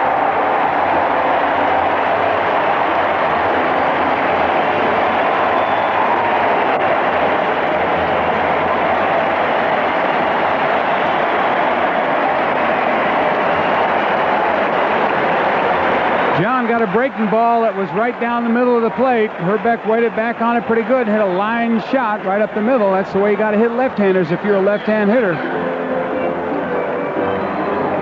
Kelly did a great job getting it back into the infield to hold Gaetti at second base. Now Gaetti at second, and Herbeck at first, and one out. The Twins have taken a 1-0 lead. 3 base hits in the inning by Mackman, Gaetti, and the ribby single by Herbeck. Here's Tim Laudner, right-hand hitter. Laudner bounced the mound his first time, and a breaking ball is high outside, 1-0. Yankee bullpen here is down the right field line. Twins bullpen down the left field line. There is no action.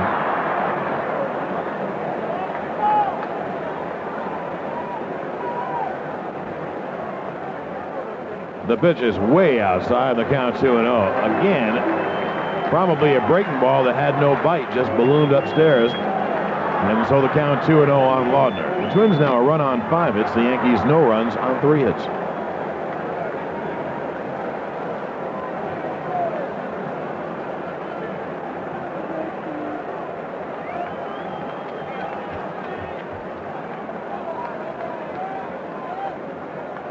TJ comes set and whirls bluffs towards second.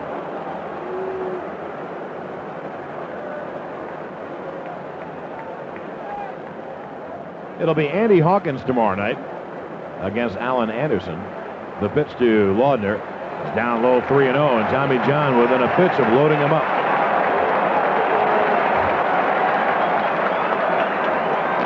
And Andy Hawkins will be the only right-hander in this series. On Thursday, Dave LaPointe for the Yanks and Shane Raleigh for the Twins. Here's the 3-0, and there is the automatic right down the middle, 3-1. In fact, the Yankees better get used to this because teams are going to find left-handers to throw at him all season long. They're going to bring him up from the farm if they have to.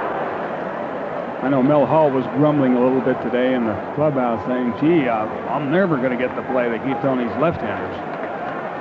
Here's a stretch by John. Runners lead first and second, the 3-1. Foul back to the screen. There's another count, 3-2.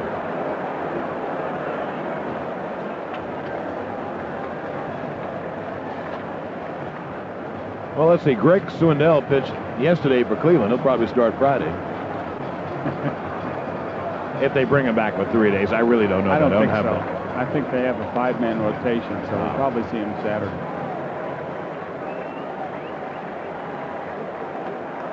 Let's see how Tom Kelly plays it. First and second, 1 out, and a 3-2 pitch coming to Laudner. John steps off. Twins have scored here, and they lead it 1-0 in the bottom of the 4th.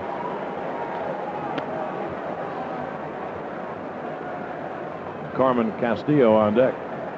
Gaetti at second leading off, and Herbeck at first. Now John steps off again. Eventually we'll have a 3-2 pitch.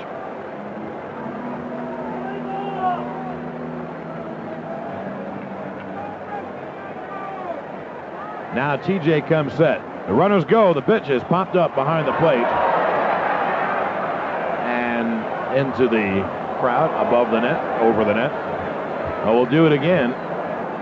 And Tom Kelly, a little adventuresome, starting his runners. And as they say, if you start him on one 3-2 pitch, then you should start him on every other one.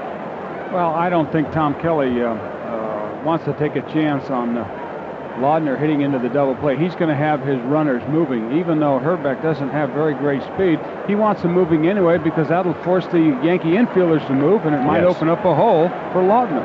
And Herbeck also has an advantage. Balboni playing way behind him. Herbeck will get a running start at first base. Now the stretch by John. John whirls and bluffs towards second. All Tommy John is doing is trying to keep Gaetti honest at second base. He wants to give his catcher, Don Slaught, a chance to strike, throw out Gaetti just in case he strikes out Laudner. Now he's trying to at least keep him closer to the bat. He's also trying to break Laudner's concentration at the plate. The 3-2. Struck him out, and there's no throw. The runners move up. Laudner half swings and strikes out two-way. And here is Castillo with second and third and 2 men out. Slaught, I don't think, could see past Laudner to throw to third, and he wanted to go to second, then realized he better eat the baseball. So it's a double steal for the Twins. When Laudner struck out, he brought the bat back, and for some reason, Slaught held up on the throw. Maybe Sachs, who was covering second base, didn't get to the base quick enough because he was playing back fairly deep. And that's maybe why Donnie Slaught held up his throw. And in that situation, if your second baseman isn't there, you've got to hold up the throw or take a chance of throwing it into center field. Yeah, here's Carmen Castillo, who struck out his first time. That's John's second strikeout. Big man in the game with runners at scoring position at second and third. You get Castillo, you're out of the inning with just 1 run. He gets a base hit, it's 3-0. Now, when you're behind 3 runs to Viola, you're in a little bit of trouble. John comes set and delivers. Castillo takes a slow curve outside, 1-0. You know who's going to be bragging in the clubhouse after the game today? Herbeck. He didn't have a stolen base all of last year, and he's got his first one opening day, 1989. Yeah, on the back end of a double steal on a 3-2 pitch. But if I was Herbeck, I'd brag about it, too. Still a stolen base in the paper. The pitch, way high outside, 2-0. Tommy John's having a little problem with his breaking ball. It's not biting at all. It's getting up. It's almost like he's trying to push it, dropping down with his elbow a little bit. Well, in this case, with first base open, you don't have to throw the ball over the plate to Castillo. He's waiting for his pitch at 2-0. Gene Larkin awaits on deck. The DH, the pitch. Swung on and missed. He threw him a great change. And he kept the change down, and Castillo practically jumped out of his shoes ready to swing at it. The count 2-1. He took a lot off that pitch. It just kind of like the bottom fell out of it from lack of speed. And again, 2-0, if you're a hitter, you're sitting on the fastball. That's what you want to hit. You know Tommy throws a sinker, you're looking for the ball over the plate, and again, the changeup looks exactly like the fastball with nothing on it. Tommy John comes set, the 2-1. That's the slider, I guess, inside. High inside, the count 3-1. So this is not an intentional walk if he walks him. But Tommy John is going to try not to throw the ball over the middle of the plate here. If he walks him, bases loaded. The 3-1 to Castillo. He just missed the outside corner. It looked like a change. And Castillo is on. The bases are loaded and 2 out.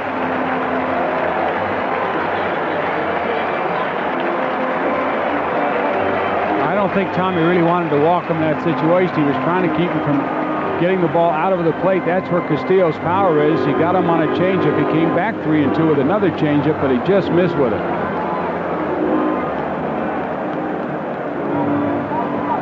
What that does now is Tommy John now has to throw strikes. There's nowhere else to put anybody. Here's Gene Larkin, and the pitch. Curveball. Strike 1 is called. A nice slow curve by John over the plate. Last year, Larkin became the full-time DH and hit .267 with 8 homers and 70 RBIs. The 0-1. Swung on, hit on the ground a second. Sachs fields, throws to Balboni. And the Yankees are out of the inning. The Twins get a run on a couple of hits, 3 hits, and leave 3. At the end of 4, it's 1-0 Twins. Hi, this is Britt Rowan of the Eastern League champion Albany Colony Yankees. Our home opener for the 1989 season is Monday, April 10th at 7:05 p.m. at Heritage Park. The AC Yankees have a great entertainment value for you. The 1989 AC Yankee season ticket gives you a field side seat for all 70 regular season games for just $150. That's 70 action-filled professional baseball games for only $150. That's about $2 a game. But that's not all. If you miss any games as a season ticket holder, the ticket for the missed game can be used as a general admission seat at any AC Yankees regular season game in 1989. So you can give the tickets you don't use away as gifts to see the Eastern League champions. 70 professional baseball games from April 10th to August 31st for only $150. No waiting in line for tickets. You choose your seat location. Join the Capital District's largest sports following by calling the AC Yankees at this number, 869-9236. That's 869-9236. WROW, the station which more and more people take to the job every day, would like to put spring flowers in your office. Just send a letter on your company's stationery to Listening Post, WROW Radio, 341 Northern Boulevard, Albany 12204. If your letter is selected, you could be a winner. This is Century 21, Emily E. McCarty Realty in Freehold, New York, and I want to thank you for the beautiful, beautiful basket bouquet of flowers. They are delightful, and I'm very ecstatic with them. Thank you. Spring flowers from the Capital District's most productive workstations, WROW AM 59, FM 95.5. To help you get top performance from your car, make sure you use quality Getty products like Getty Premium Unleaded and Unleaded Regular. Getty goes that extra mile for Yankee fans. Okay, Jaybird. We play in the top of the fifth. It is 1-0 Twins as John was able to pitch himself out of trouble. Yankees have the lower third up. Don Slaught will lead it off, batting seventh, and Viola delivers grounded foul as he got the slider down and in. When you have a lefty have a slider like that, get it down and in to right-hand hitters, Sparky Lyle was so great at that. You have to hit either a ground ball to third or foul, or it hits your or off your shin. Swung on a miss. That's count 0-2. What you have to tell yourself as a hitter, if you see the ball that's on the inside part of the plate breaking out, you gotta lay off it. You can't swing at it, and it's a very hard pitch to lay off because it looks like a low strike. Now Viola's 0-2. Fastball is corked to left center field. Puckett on the run. He makes the catch in left center, one away.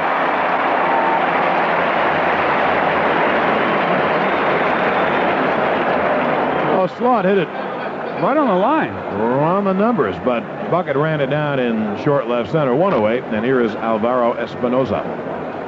Yeah, after seeing that ball hit, I don't. They tell me it's the homer dome. The ball really carries, but I don't think it carries as well to left center as it does to right. The ball just kind of died a little bit as Kirby Puckett caught up with it. Viola to Espinoza, who bluffs the bunt, running the hands up the bat and takes low outside, 1-0. 1-0 Twins. We're in the fifth. John Sterling, Jay Johnstone. The Twins have Gaetti at third, Gagne at short, Backman at second, and Herbeck at first. Now Viola's 1-0. Swung on and chopped foul off third. The count 1-1. In the outfield, Dan Gladden in left, Kirby Puckett in center, and Carmen Castillo in right. The catcher is Tim Laudner, and sweet music on the hill. Viola delivers, and Espinoza hits it right up the middle, base hit center field. Now that time Viola had the pitch out over the plate, and Espinoza just kind of felt it up the middle, kind of served it up there, and he's at first with one man out. You know, John, Frank Viola is not very happy with himself. That was a crummy pitch. Here he's got a guy hitting in the 8th spot in the lineup, and he throws the ball with nothing on it out over the plate, and Espinoza just hit it right back up the middle. Frank's not too happy about that. Interesting, Jay. I saw the same thing you saw, and Viola in disgust after the base. It must be great to be that good, to be really annoyed when they get a single off you. Here's Kelly. Roberto had a base hit his first time off Gaetti's glove. The pitch swung on and missed. He took a big rip and came up empty, 0-1. Sometimes, as we all do, and especially in talking to pitchers, that you get a little cute on the mound and you say, well, I'm going to do this and that and that, and you get too far ahead of yourself, and then you make a mistake and you end up with somebody getting a hit. Espinoza a short lead. Kelly takes a fastball high, and the count 1-1.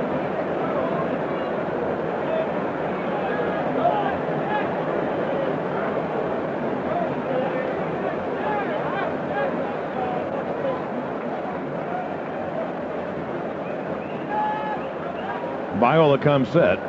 And Kelly bluffing the bunt, takes a fastball right under the chin, and the count 2-1. When Viola decides to cut loose, that gets up there in a hurry.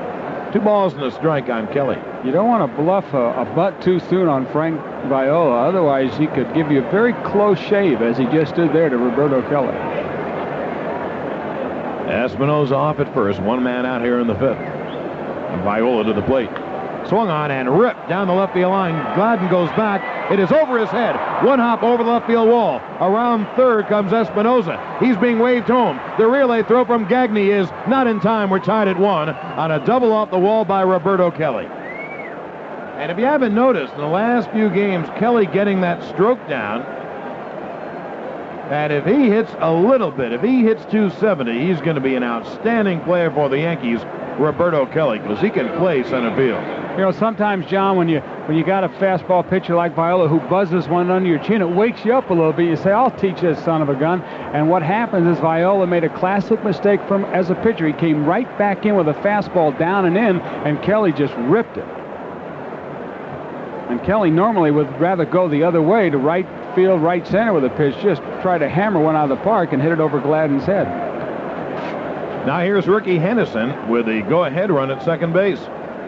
And Kelly hit that ball hard. Well, Kelly 2 for 2.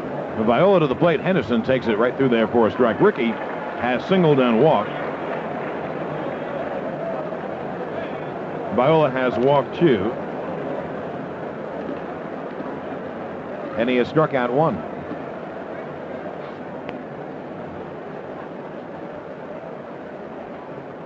Now Viola comes set. And delivers a 1. Time has been called. The fetch was a fastball, which was going to be outside ball 1, but time was called as Viola waited too long, so Henderson stepped out. Or as we say in Canada, stepped out.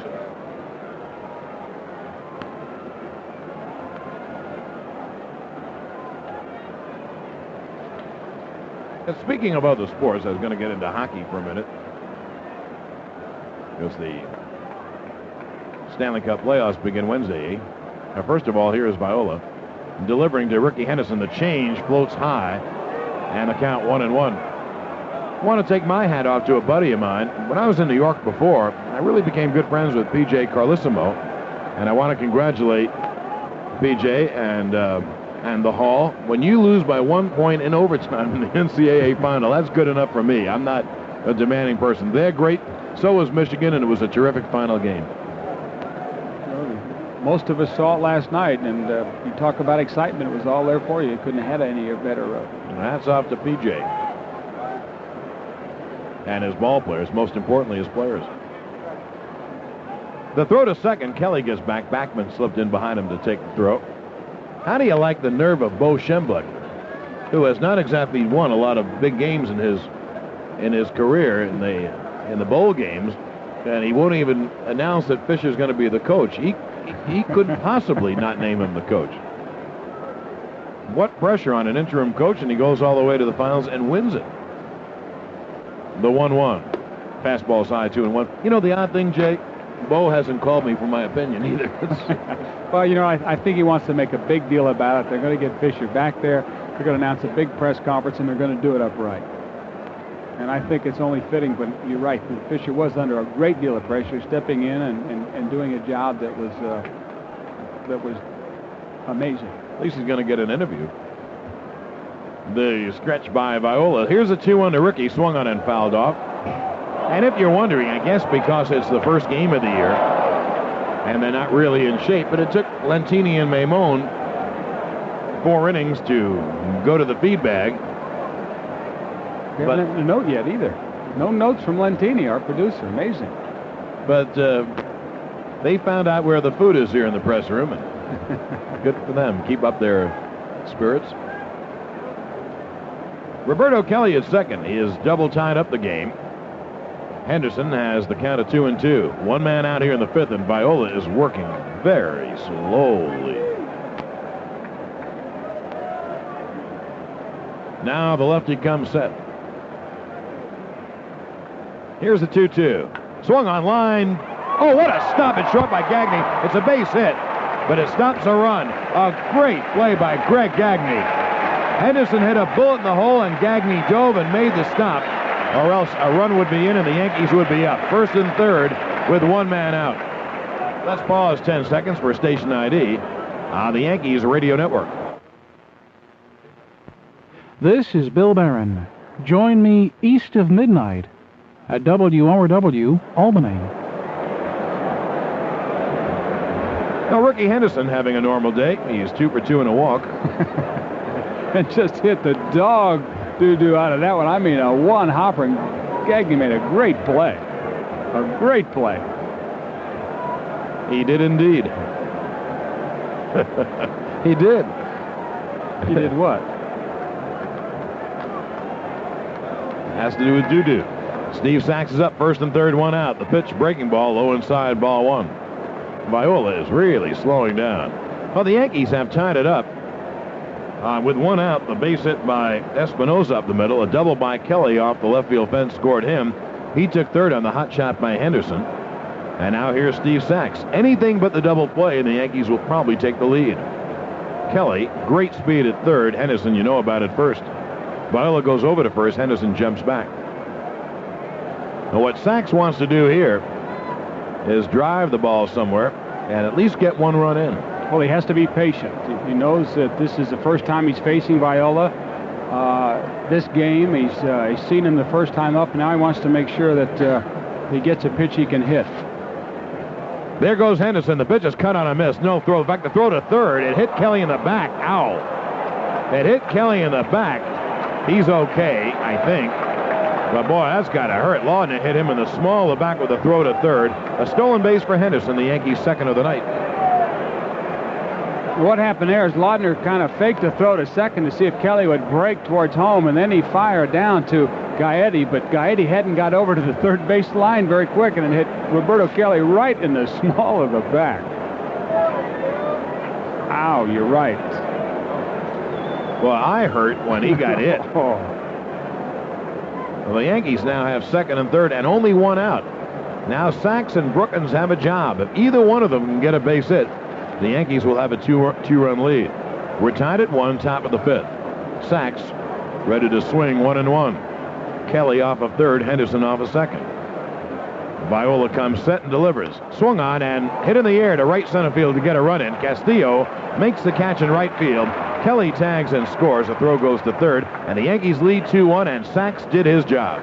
Yes, sir. He got the ball up in the air. Normally, Sachs hits the ball very well to right center. He waited. He got a pitch on the inside part of the plate. He kind of insided out it when he hit the ball, but he got the ball up and far enough out there for Kelly to score. And that's all you can ask of your second place hitter. And the Yankees have taken a 2-1 lead. So Tommy John gets Larkin with the bases loaded and 2 outs. And the Yankees come right back and get 2 and have a runner at second with 2 outs for Tommy Brookins.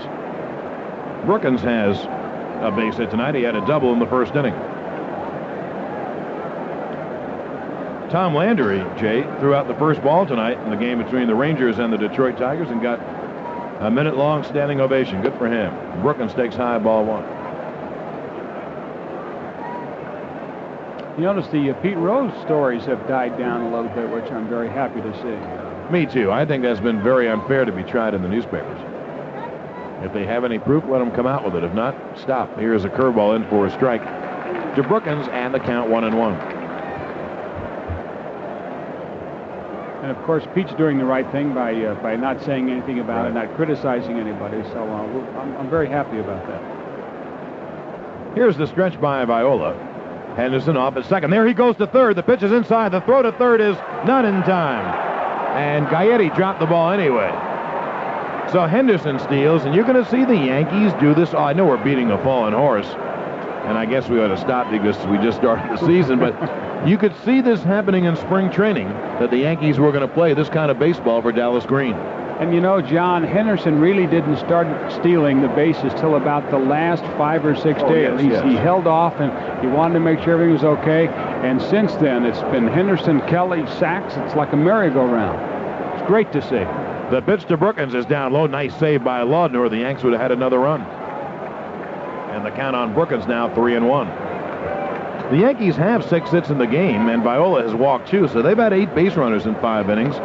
And that's not bad when you're talking about the premier pitcher in the American League, or the premier left-hander, along with, of course, Roger Clemens.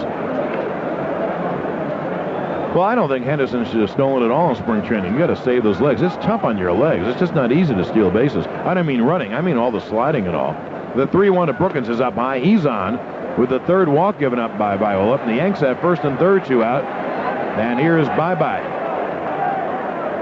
Speaking of Rose, John, I saw a great quote by him in the paper the other day. He was telling his son, who they said, he never talked to. He said, if you wanted to be a catcher, you watch Johnny Bench. If you want to be a right-hand power hitter, you watch Mike Schmidt. But if you want to be a great hitter, you watch me. He's right. More base hits than anyone in baseball history. Here's Balboni. First and third, 2 out. Brookins leaves. Balboni hits a long drive to left field. Back goes Gladden. He's on the track. At the wall, it is caught by Gladden right at the wall. And boy, did he save Viola. Danny Gladden right up against the left field wall saved 2 runs. The Yankees get 2, and at the end of 4 1/2, the Yankees 2 and the Twins 1. New York Lottery presents Profile in Pinstripe. Out of 9 Yankees who've joined the 200-hit club, Don Mattingly's the most recent.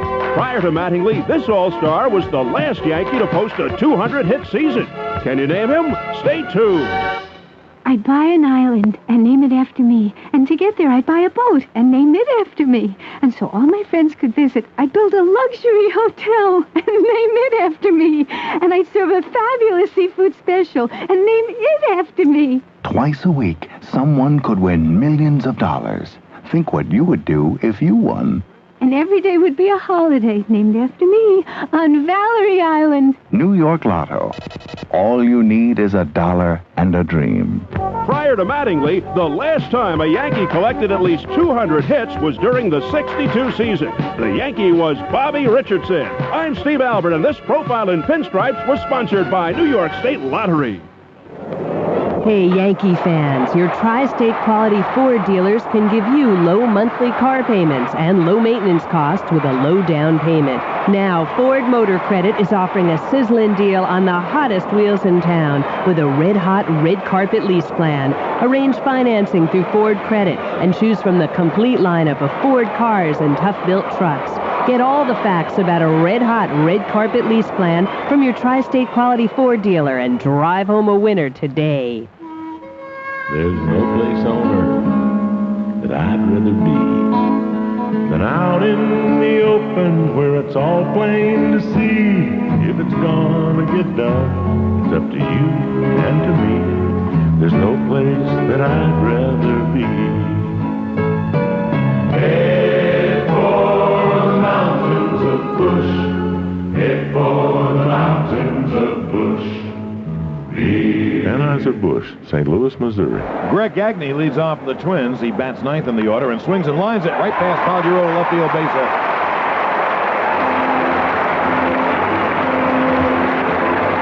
So Gagne gives the Twins a good start to their 5th. The Yankees last inning had 2 runs, 3 hits, no errors, and 2 left. And Jay, were it not for an excellent catch by Dan Gladden, who's coming up now, the Yankees would have had 2 more. 2 more runs would have scored. That ball wouldn't have been out, but it would have been off the wall. It'd have been off the wall, and Gladden went about 2 feet in the air with his left arm completely outstretched. Made a fine play. He's a good outfielder.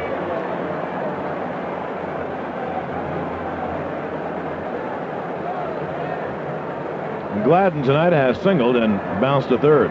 He's a right-hand hitter. And Tommy John comes set. Gagne with the lead, and John steps off. Both John and Viola are pitching very slowly, especially with men on base. The Yankees lead it 2-1 here in the bottom of the 5th. The pitch swung on and fouled away.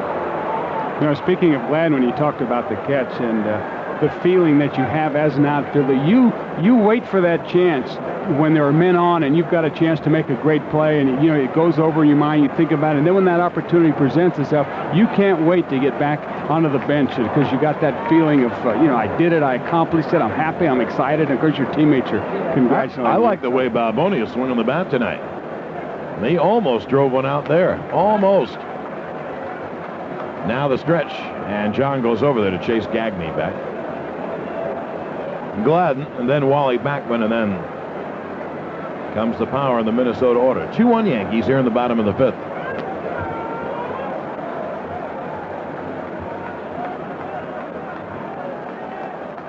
John comes set and delivers, and it's hit in the air to short left center. Kelly comes in and makes the catch, and Kelly, the captain of the outfield, called off Ricky Henderson. The center fielder's job is to do that, and he did just that. One away. And in a situation here, John, you've got to keep calling because of the crowd. The noise is so loud, you just can't call for the ball right away. You've got to call all the way in there until you almost catch the ball and let your teammate know that you won it. You think someone outfitted Maimone and Lentini in their stripes tonight? Lentini has his green and white rugby stripes. Maimone features black and red stripes. Look like candy canes for Christmas. And if they're ever caught on to at ABC, why, they'll probably be wearing black and white stripes. Here's Wally Backman. Yankees lead at 2-1, bottom of the 5th. In a moment, we will check the members-only scoreboard for you, see what's happening in other games. Backman swings and bounces it over the mound. Sachs has one play to first. He throws in time, just got him. And with two-way, the Twins have the tying run at second for Kirby Puckett. On the members-only scoreboard today in the American League, Chicago beat California 9-2. Tonight, Detroit at Texas, scoreless under 2.5. In the National League, Montreal defeated Pittsburgh 6-5. The Cubs defeated Philadelphia 5-4. Tonight, at the end of 2.5, Houston leads Atlanta 3-0. And later on, San Francisco at San Diego, the members-only scoreboard.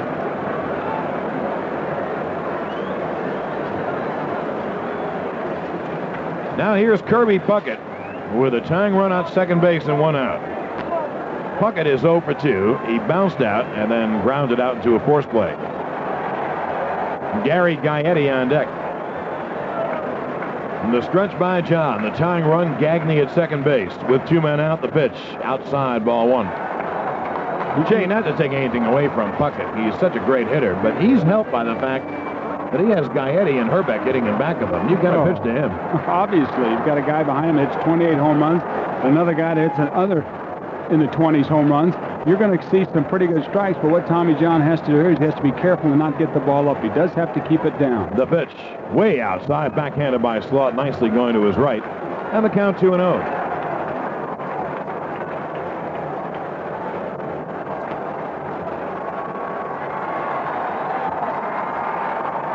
Gaetti with 28 home runs last year, Herbeck with 25. You know you got some pop there, so you got to pitch to Puckett.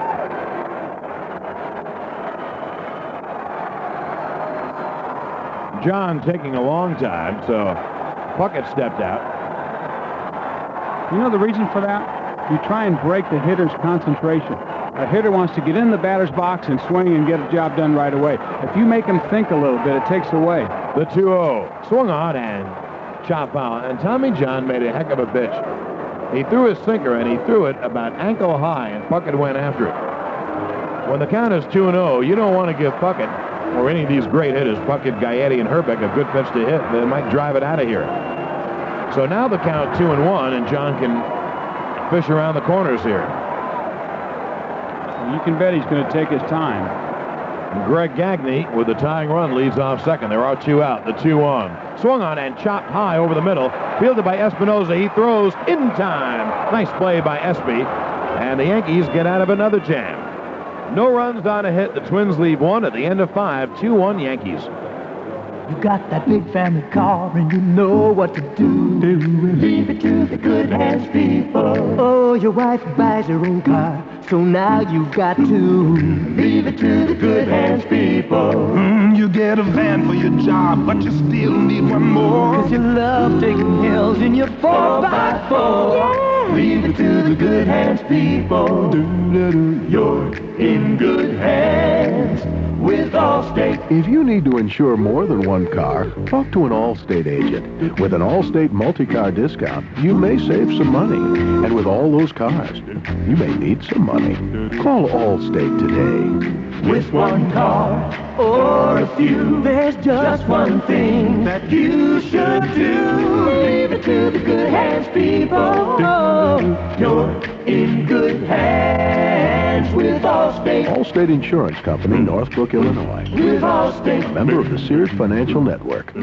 Wherever you are, trust the Texaco star up ahead. It's there shining bright. Now make stopping at your Texaco station more convenient than ever with the Texaco credit card. Use it for our gasoline, Haviland motor oil, and in our food marts. If you don't already have a Texaco credit card, be sure to ask for an application. Up ahead, there's Texaco, star of the American road. Texaco. Claude Akins for AMCO. Fully half the foreign cars that AMCO dealers service wind up not needing a new transmission. Is that luck? No way. AMCO puts foreign car transmissions through a complete diagnostic checkup. Whatever the problem is, big or small, they'll find it and fix it. In fact, to find a place that's fixed more foreign car transmissions than AMCO, you'd probably have to send your car overseas. And they don't offer towing. AMCO, AA, MCO. We go to the sixth inning. The Yankees leading it 2-1. Gary Ward will lead it off. And this is tonight's Daily News hometown home run inning. Tonight's contestants are Agnello Mariani of Brooklyn and Roger Unger of New York. The pitch to Ward. Swung on and lined at deep center field. Puckett goes back. At the track, he makes the catch. 2 steps on the track and about a step in front of the fence in center field. 1 away. If the Yankees hit a home run, they'll each receive $1,000.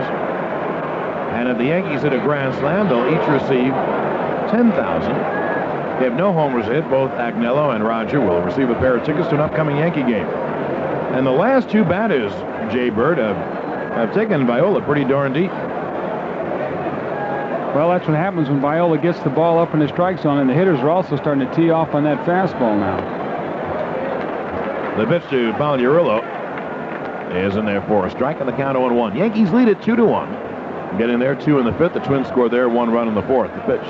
Pags takes a fastball high 1-1. What we've not seen in the last couple innings is the Viola slow curveball, which he so effectively used in the first 3 innings and was getting ahead of the hitters with that. He has not used that pitch, and consequently the hitters are looking for fastballs now. The pitch is up high to Pagliarulo. The count 2-1. That's a darn good point. I have not called the slow curve. You're right. I had not thought of it. Viola 6'4", 209 from Hempstead. He delivers, and Pags lifts a fly ball to right field, but not too deep off the end of the bat. Castillo in right field makes the catch 2 away.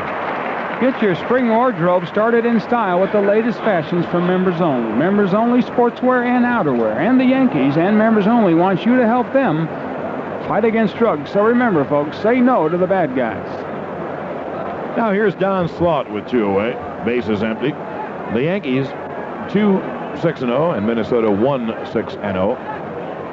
Viola delivers, and Slaught cuts and misses, strike 1.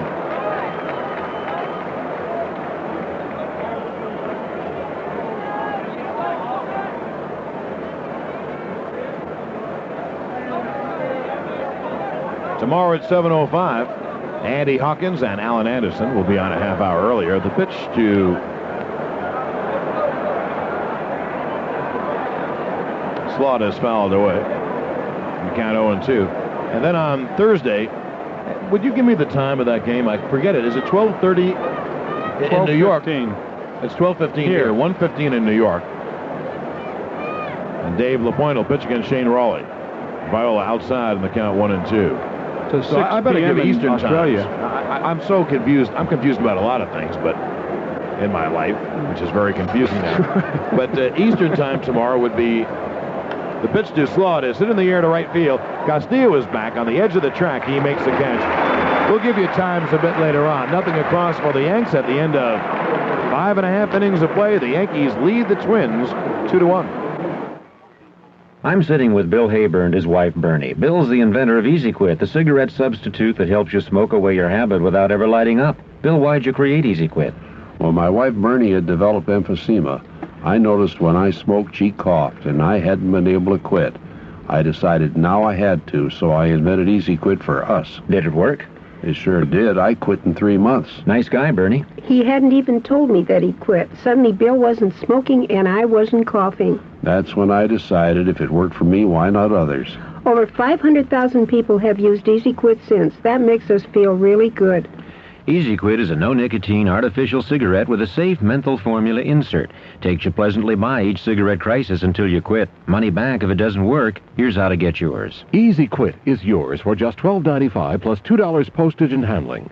Send $14.95 to Easy Quit, care of WROW, 341 Northern Boulevard, Albany, New York, 12204. That's $14.95 to Easy Quit, WROW, 341 Northern Boulevard, Albany, New York, 12204. The WROW Niagara Mohawk Weather Line is your 24-hour link to weather conditions in the Capital District. Before you head out to work or school, pick up the phone and dial 476-1111 for up-to-the-minute weather conditions on the Niagara Mohawk Weather Line. 476-1111 is your connection to what's happening right now in the Capital District skies and what's forecast for the near future. 24 hours a day, 7 days a week. You can dial 476-1111 and receive accurate weather conditions on the WROW Niagara Mohawk. Well, there weren't any home runs hit in the Daily News hometown home run inning, but for being contestants, both Agnello and Roger will receive 2 tickets to an upcoming Yankee game, compliments of the Daily News. Meanwhile, Tommy John holds a 2-1 lead for the Yanks in the bottom of the 6th. Here's Gary Gaetti, and he swings and misses at a change in the count 0-1. John, I bet he didn't throw that ball any harder than 50 miles an hour. He took a whole lot off that pitch. The only guy could hit that would be a lousy hitter like myself who can't get the bat around. I thought the same thing. It seemed like that pitch took forever to get up there. Gaetti is 1 for 2. He singled hard to right field his last time up. The pitch. Another change is off the plate. The count 1-1. It'll be Gaetti, Herbeck, and Laudner. The pitch. Swung on and fouled off. And the count 1-2. Well, thus far, Jay, the game has kind of gone the way Dallas Green thought. If they could scratch some runs and John had his good stuff, they could hang in there against Viola. Tommy John has more than done his share of the work. The 1-2 is bounced foul by Gaetti.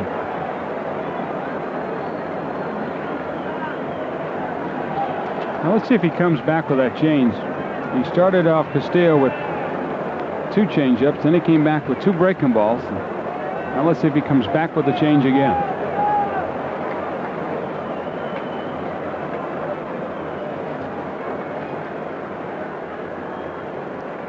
Jay, is this a tradition of yours, or superstition to keep the baseball in the... I like it. I can rub up the ball between pitches tonight. I can rub up 100 balls between pitches because they're taking a long time. Tommy John winds the 1-2. He wastes the fastball outside 2-2. Well, I have the baseball up here so that when I'm explaining the 4-seam pitch and the 2-seam pitch, I can actually let you see what I'm doing. Oh, so you have an idea. It's good when the camera's on you. Yes, it'll work great. Good thinking.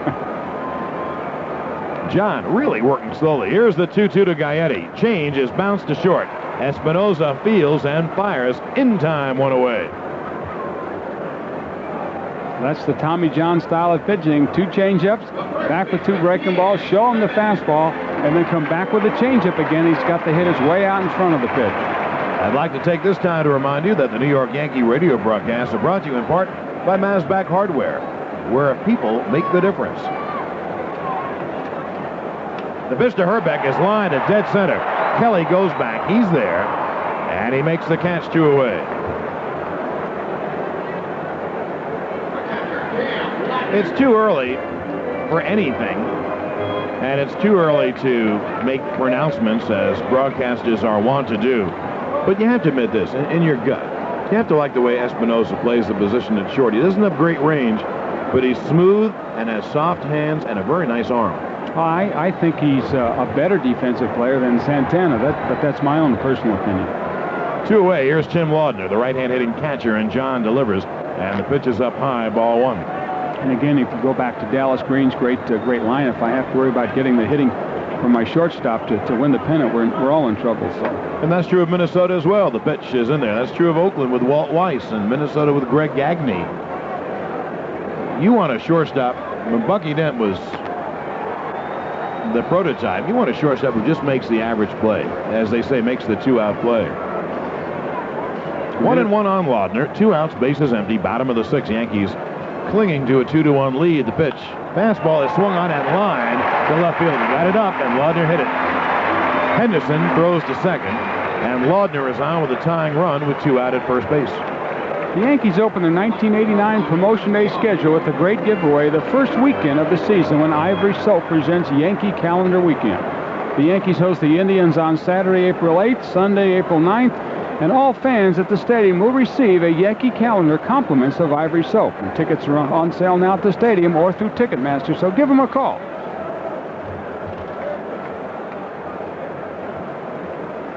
Here's Carmen Castillo, the right-hand hitting right fielder. John delivers on the outside corner for a strike as he took a lot off. Castillo has struck out and walked. He just came over from Cleveland in exchange for a right-hander in the bullpen, Keith Atherton. And Castillo will platoon with Randy Bush in right, where Tom Brunansky used to play. And Gene Larkin will be the full-time DH. He's a switch hitter. He's on deck, and Castillo takes a fastball off the outside corner, 1-1. Twins scored their run in the 4th on base hits by Bachman, Gaetti, and the ribby single by Ken Herbeck. The Yankees scored 2 in the 5th, and that's where we are, 2-1 Yankees, bottom of the 6th. John to the plate, swung on and missed. That one was in the dirt. He took something off, and Castillo again lunged at it. It's that, I think maybe we're giving him a lot of credit saying it's a 50-mile-an-hour changeup. It might be in the 40s, but whatever it is, it's working to the best. Now the count 1-2 on Castillo.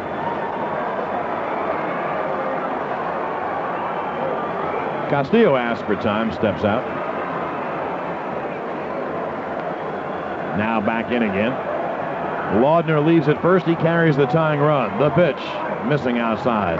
2-2. Boy, you're seeing a craftsman at work. 45-year-old Tommy John, soon to be 46, against these young studs. Ahead 1-2 on Castillo, and he deliberately pitches just off the outside corner. Here's the 2-2. Now he comes up and in, and misses, and the count goes full 3-2. This gives Laudner a start at first base with 2 outs. Castillo has some power. You have to watch out if you get it over the plate. Now let's see. Will John throw his sinker? Will he throw a breaking ball? The 3-2. Swung on and grounded over the first base bag down the right field line. It'll be an extra base hit. Fielded in the right field corner by Ward. Laudner comes around third and holds on. And the Twins have second and third. Castillo went the other way and hit it. Remember, he's a right-hand hitter. Right over the bag at first. Quick fielding by Gary Ward kept Laudner at third. And now the Twins have the tying run at third. The go-ahead run at second with 2 out here in the 6th. I think he tried a backdoor curveball, and Castillo just simply went with the pitch. Whatever it was on the outside part of the plate. Actually, I don't even think it was a strike, John. It was about maybe 6 inches away, and Castillo just stuck his bat out there. Balboni had broke off first, and again, the ball went right over the bag. He had no play. But Gary Ward did make a fine play getting the ball back to the infield. Excuse me, Jay. Here's a question. We can all manage now, and you can manage listening to this game wherever you may be. Gene Larkin is a very good hitter. John has retired him twice. A line drive to third, he bounced out to second. Do you walk Larkin and fill the bases? Dallas Green went out. Not Billy Connors. Dallas Green went out to talk with Tommy John. Do you walk him, fill the bases, and then have to throw strikes to Greg Gagne, or do you go after Larkin? And I'm sure that Dallas Green said, who do you want to pitch to? What would you do, Jay? Well, I agree with you there. I think Dallas Green went out there and says, now, you know who those two guys coming up. What do you want to do? And Tommy told him what he wanted to do. He said, now, look, you've got first base open. Choice is yours. Do it. What I would do myself is I would try and pitch very carefully to Larkin, whip the changeup, sinkers down. If he swings at a bad pitch, fine.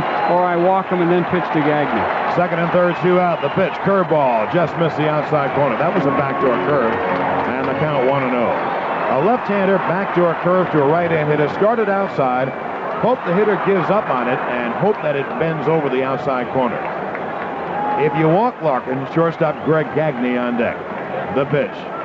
Curveball inside. Slot blocks it. Couldn't find it for a minute, and the count 2-0. Tommy John is throwing the backdoor breaking ball and then the slider down and in. He's not really trying to throw a strike. He's just trying to nibble. And hopefully, Larkin will swing at a bad pitch, maybe pop it up or hit a ground ball. If not, he's just going to put him on and he'll go after Gagne. John comes set. Runners lead second and third, the 2-0. Breaking ball down low, 3-0. Well, they ought to go ahead and just walk him now. But Don Slaught is crouched down behind the plate. 3 balls, no strikes on Larkin. Laudner at third, Castillo at second. The Yankees clinging to a 2-1 lead here in the bottom of the 6th. John comes set, the 3-0, missing outside. An intentional walk. Let's take 10 seconds for station ID on the New York Yankees Radio Network. This is Judith Martin with all the news on WROW-Albany.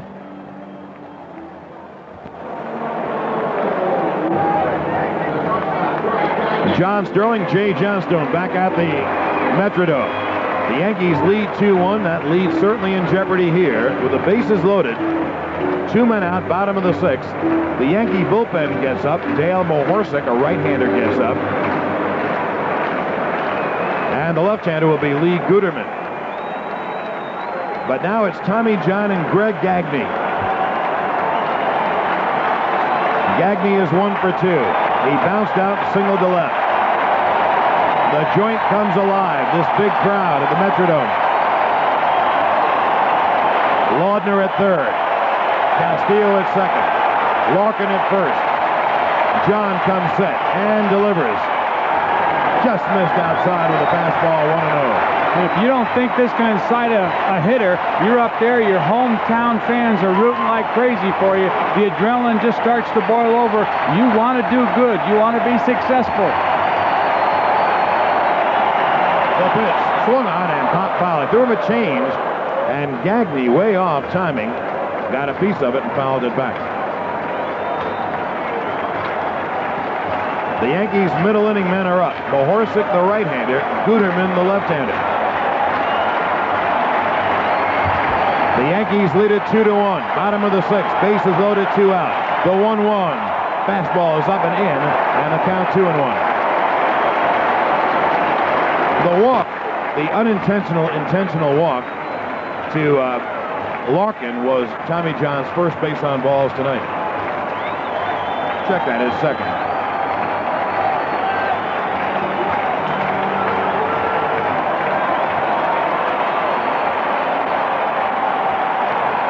Here is a big pitch in this game. If John misses with it, it'll be 3-1. The stretch, the 2-1. Low, 3-1.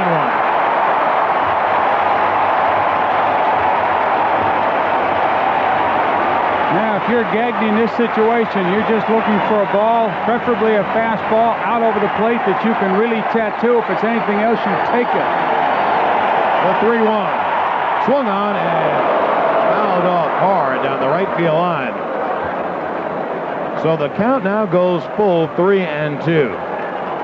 And the merry-go-round begins. And I wouldn't be surprised to see Tommy John throw a pitch that he's been successful with all night right here in this situation. 3-2, bases loaded, coming right back with the changeup, down around the knee. Bases loaded, 2 out, bottom of the 6th. Yankees lead 2-1. The 3-2 fouled off. We'll do it again.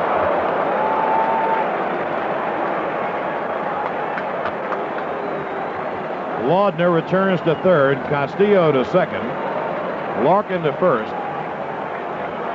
The Yankees playing the infield back and about straight away. The field straightaway and deep for Gagne, who's got some pop. The stretch by John. There they go, the 3-2. Swung on and chopped down the third baseline foul. It's a lucky thing for the Yankees because no one would have had that. I mentioned the infield playing back.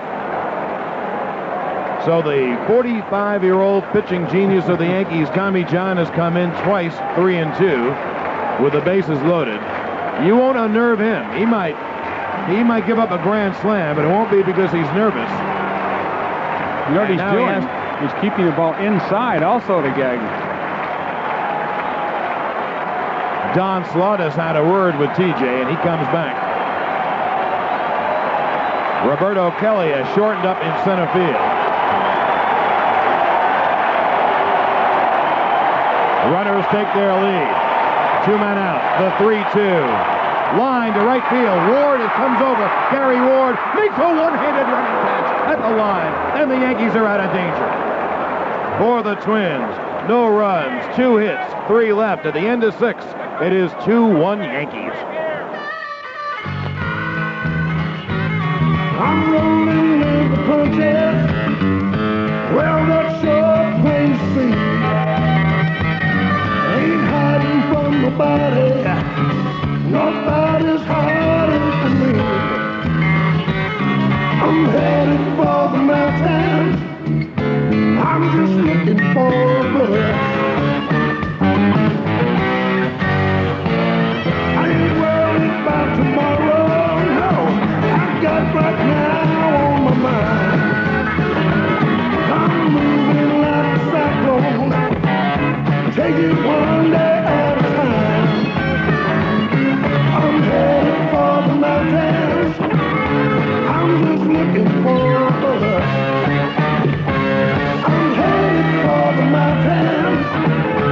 I'm just looking for a bus. Anheuser-Busch, St. Louis, Missouri. Everybody, my son, the first in our family to make it into graduate school. Doctor? Dad, doctor's a long way off. Well, so's that college. Takes a lot to get Mr. Science here home. Dad. So, son, here's to you. A car? At Marine Midland, our extra effort means a branch representative who can not only help you plan for your future, but put those plans in drive. Dad, I don't know what to say. Well, say you'll be home for spring break. Marine Midland Bank. Let's work it out together. Member FDIC. The world of car repairs can be uncivilized, but not with the lifetime service guarantee from participating Ford and Lincoln Mercury dealers. Once you pay for a covered repair, it's guaranteed in writing with free parts and labor for as long as you own your car or light truck. And that's peace of mind in an uncivilized world. See your participating Ford or Lincoln Mercury dealer and ask for a copy of the free lifetime service guarantee. It's the best car repair guarantee in America.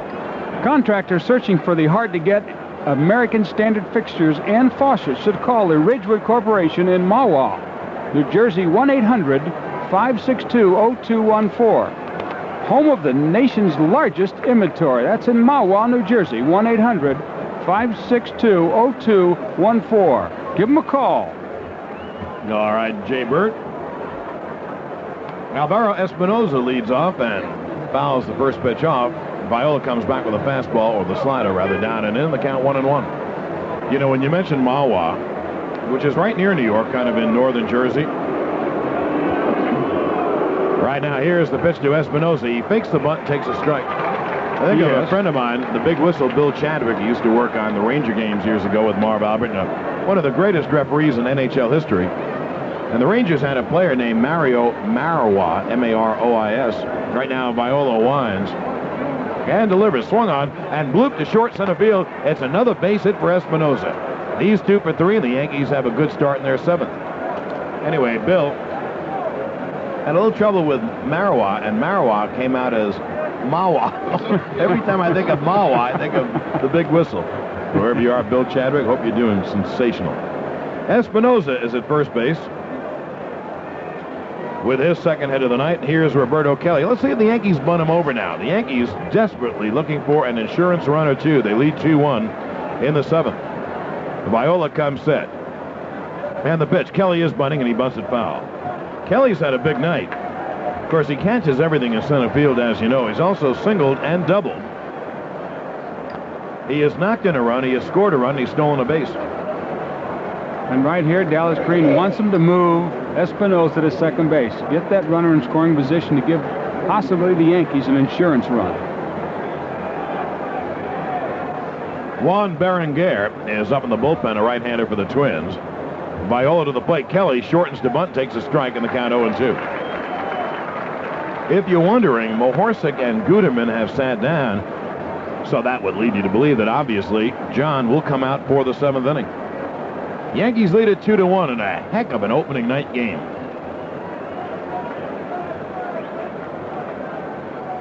Roberto Kelly, the right-hand hitter, gets in. He's behind Viola 0-2.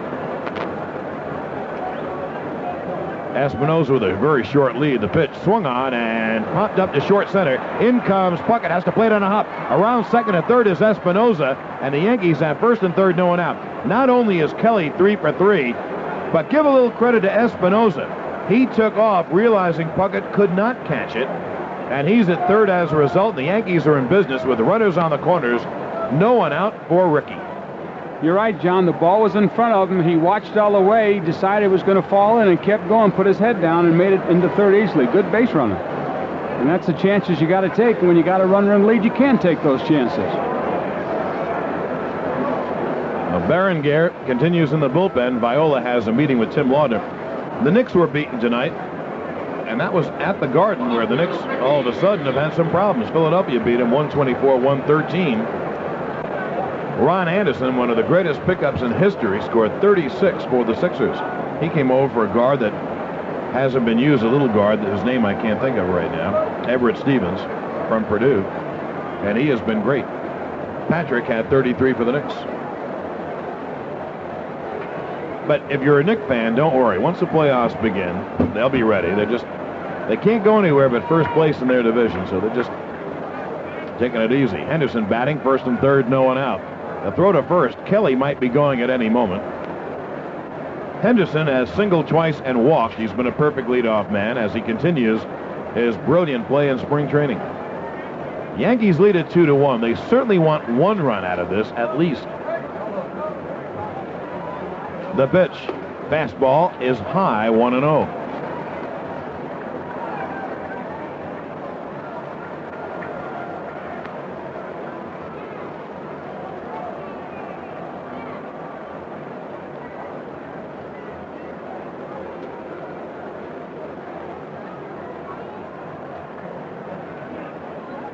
Now the stretch by Viola.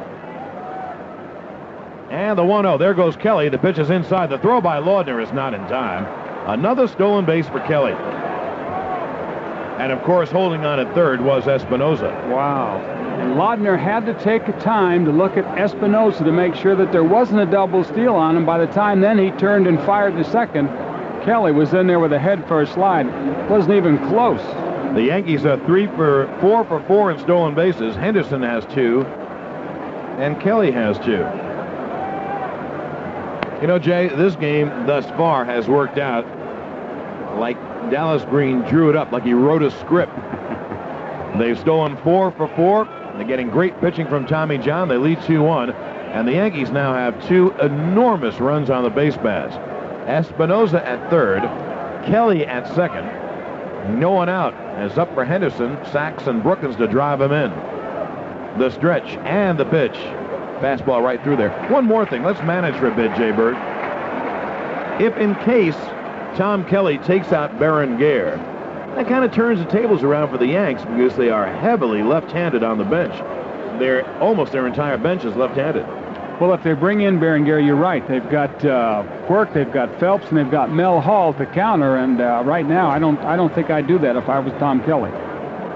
The pitch to Henderson. Curveball bounces up there. Laudner makes a nice block in the count, 3-1. So Viola now a pitch away from loading it up, except there would be no one out. If you look at the Yankee bench tonight, without Mattingly, they only have 4 players. Quirk, a left-hand hitter. Hall, a left-hand hitter. Phelps, a left-hand hitter, and Stanley Jefferson, a switch hitter.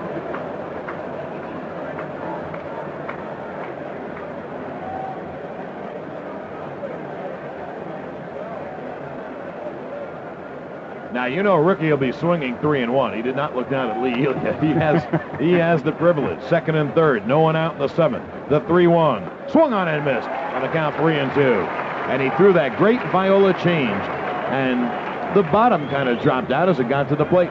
Well, again, a hitter of Henderson's stature is really looking for the fastball. In a 3-1 situation, 2 runners on, you want the fastball. And again, Viola has such a great change. It looks like his fastball, but he just takes a lot off it. And you, as a hitter, are way out in front of it. Runners lead at second and third. No one out, top of the seventh. The Yankees lead at 2-1. Espinosa at third. Roberto Kelly at second. Henderson will see a 3-2. The pitch. Fastball missing inside, ball 4. Viola really wanted that, but it was inside. And the bases are loaded and no one out, and Viola storms off the mound. I bet Jim Evans didn't like that too much. Viola, of course, thinking that he's squeezing the plate on him. But now the bases are loaded, no one out. The next 3 hitters are Sachs, Brookins, and Balboni. It mystifies me that Tom Kelly does not have a lefty up in the bullpen. He has Juan Berenguer. So he almost has to stay with Viola because, you know, if he takes out Viola and brings in Berenguer, he's going to see some good lefty hitters. Now here comes Tom Kelly. You know, you have to realize also that you got your Cy Young Award winner on the mound, and he's got to be able to pitch himself out of tough situations and jams like this. Otherwise, he wouldn't be a Cy Young winner. So we'll see what Mr. Tom Kelly decides. Tom Kelly has just reached the mound, the Minnesota manager. I did some commercial work with Kelly in the offseason. He is a good guy, and he's going to call for Berenguer. So the manager of the Twins makes a pitching change. His new pitcher will be Juan Berenguer, and you are listening to the Yankee Station. My Wrangler's cool. Very cool, cool, very cool.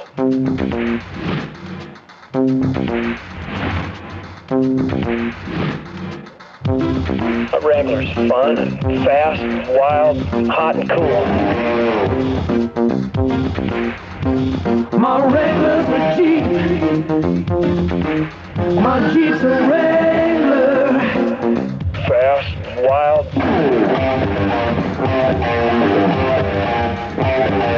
Only in a Jeep. Let's go. I'll drive. My Wrangler's a Jeep. My Jeep's a Wrangler. So your Wrangler is a Jeep, and your Jeep is a Wrangler. Jeep Wrangler, $89.95. Manufacturer suggested retail price. Title, taxes, destination charges, and options extra. For generations, Gulf Quality has been helping you get the most mileage for your money. And for today's tough driving conditions, Gulf offers the highest quality motor oil on the road. It not only lubricates, it improves fuel economy and protects your engine for a smoother, cleaner ride. That's the power of performance, and it's only from Gulf. With the power of performance, the future is golden on Star. Go Gulf! For important saves, don't just count on the bullpen. Count on Sony. Sony audio tape, videotape, and professional videotape save the excitement of your favorite sports and music events. And for storing business information, count on Sony floppy disks and data cartridges. They'll give you the great performance you'd expect from Sony. So let Sony save it for you. Sony audio tape, videotape, professional videotape, data cartridges, and floppy disks. Sony, the one and only. Frank Viola goes 6+ innings, gives up a run on 8 hits, and he walks 4. That's a high number for him. And another low number for him, he struck out only 1. Of course, thus far he's given up only 2 runs, but he is responsible for the 3 guys on base. Espinosa at third, and Kelly at second, Henderson at first. The Yankees have brilliant speed at first and second. And here's Steve Sachs against Juan Berenguer, the right-hander, who throws smoke. Big moment of the game. The Yankees lead at 2-1. They're a base hit away from getting a fairly good-sized lead. There's a left-hander. I think that's the rookie Gary Wayne. We'll check it out, but I think that's the rookie lefty Gary Wayne now in the Minnesota bullpen. Sachs, a right-hand hitter. Berenguer to the plate, and the slider is in there for a strike 0-1. last year, Berenguer was 8-4 with an ERA of 3.96. And very impressive, he only gave up 74 hits in 100 innings. The pitch is down low, 1-1. But Jay, he also will give up the walk. He had 61 walks in 100 innings. And he can't afford to get behind, not with the bases loaded and no one out. Well, the problem he has, John, is he tries to throw the ball too hard and he overthrows. And when he does that, this ball is straight and he gets it up and he loses the control. The 1-1. Slider hit up the middle. It is a grab and a great foresight at second base. A run scores. Greg Gagne saved 2 runs. He made an absolutely brilliant play. He dove, got it behind the bag, flipped to Wally Backman for the force. It's an RBI for Sachs. The Yankees lead 3-1. And now if Tommy Brookins can stay out of the double play, the Yankees could have a 4-1 lead. It was a breaking ball. You're right. What a play that was. Those are the kind of plays that help pitchers get out of innings. But again, with that speed that the Yankees have on the base pass, you probably see Sachs stealing the base.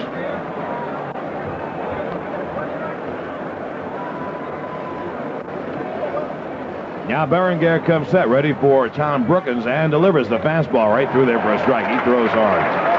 Kelly at third. Sachs at first. The Yankees lead at 3-1 here in the 7th.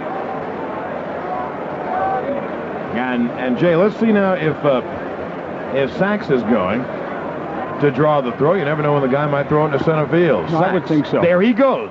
The pitch is fouled off by Brookins, and the count 0-2, so Sachs has to return to first, and he had that stolen.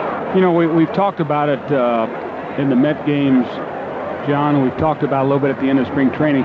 Dallas Green has brought over a National League type flavor of baseball playing here to the Yankees. He's going to be running every chance he gets, even if he's behind. We saw him 3-0. He had Kelly going. You can bet your bottom dollar that Sachs is going again. The pitch. Brookins fouls it away. If you do a lot of flying to the West Coast, you should know that TWA does too. They have convenient non-stops leaving New York for Los Angeles, San Francisco, San Diego, and Seattle every day of the week. That's today's TWA. Kelly leads off third, Sachs off first. The 0-2 to Brookins. Strike 3 is called. Slider inside corner, 2-away.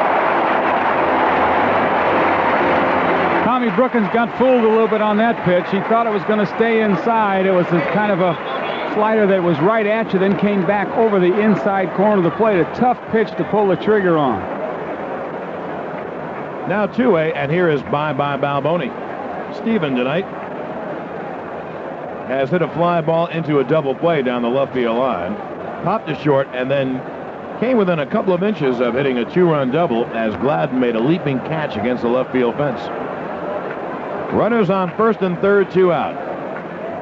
Berenguer to the plate, and Balboni swings and pops it up. In back of second, Backman backpedals, and Wally makes the catch. Good pitching by Berenguer as he holds the Yankees to 1 run on 2 hits. And the Yankees lead 2. At the end of 6.5, the Yankees 3 and Minnesota 1. How can you get performance and peace of mind on the road? With quality Motorcraft parts, the original equipment parts from Ford. What a team. Motorcraft-tested tough batteries are built to get cranking in every kind of weather. Motorcraft's extended tip spark plugs survive surges of up to 38,000 volts, twice that of normal engine conditions without failing.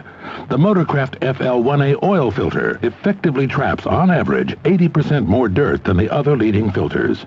And it's a perfect match with Motorcraft's 10W40 oil, formulated to meet or exceed the highest gasoline engine rating for oil.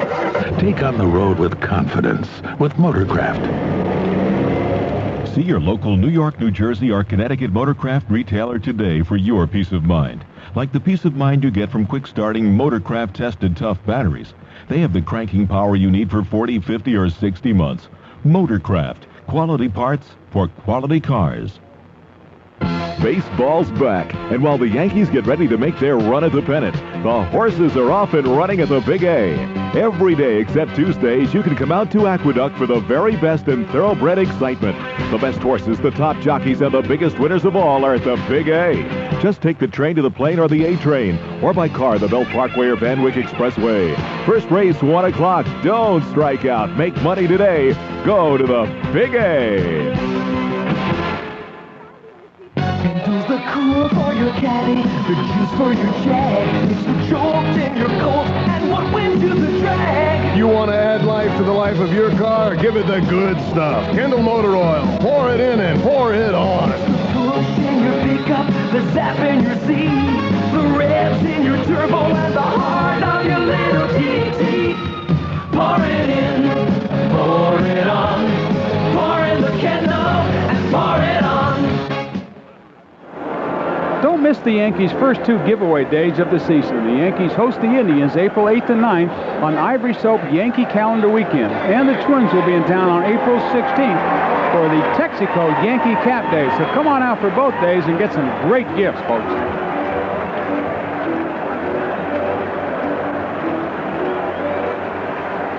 We go to the Twins 7th, and John delivers, swung on by Gladden, base hit left field between third and short.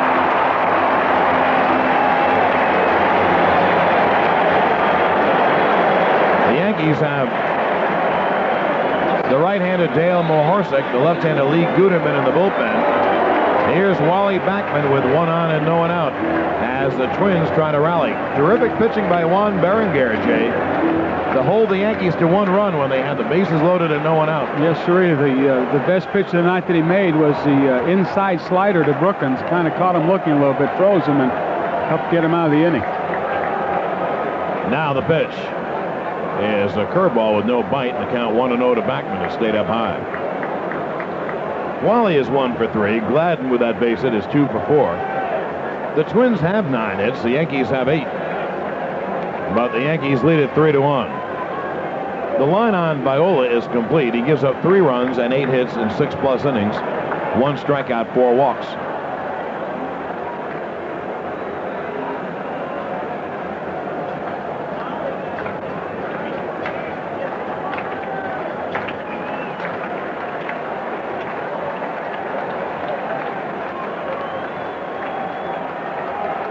John comes set and delivers, missing outside, and the count 2-0.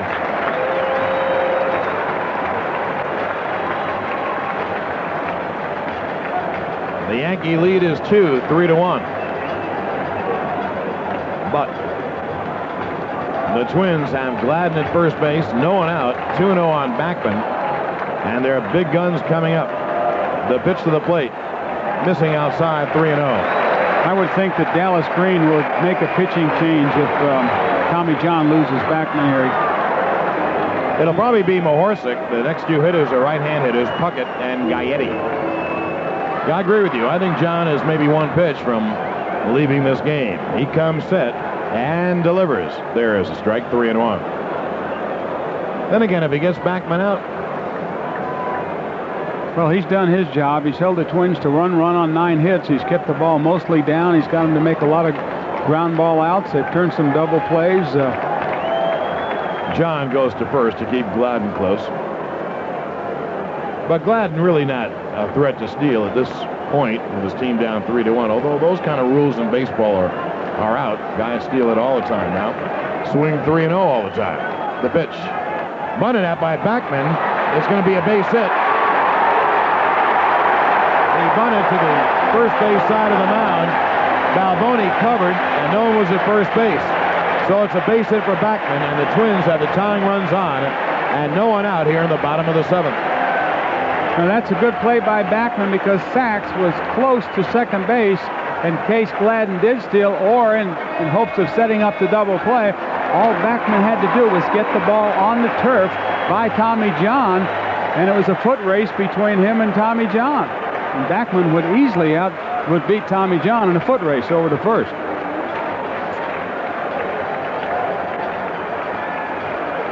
Well, John is staying in there. He must have told Dallas Green between innings that he had something left. And and he will go at least one more batter. Here's Kirby Puckett. Men on first and second and 0 and out. The Yankee lead is very much in jeopardy. They lead 3-1. John comes set and delivers. Swung on and chopped to the mound. John goes the sure way to first base. There's one out, but the Twins now have the tying runs at second and third. And I guess Tommy John knows something that we don't, because he made a great pitch to Puckett, who was a notorious first ball hitter. He threw him a sinker ball that was about a foot outside. Puckett went after it and hit an easy topper right back to him.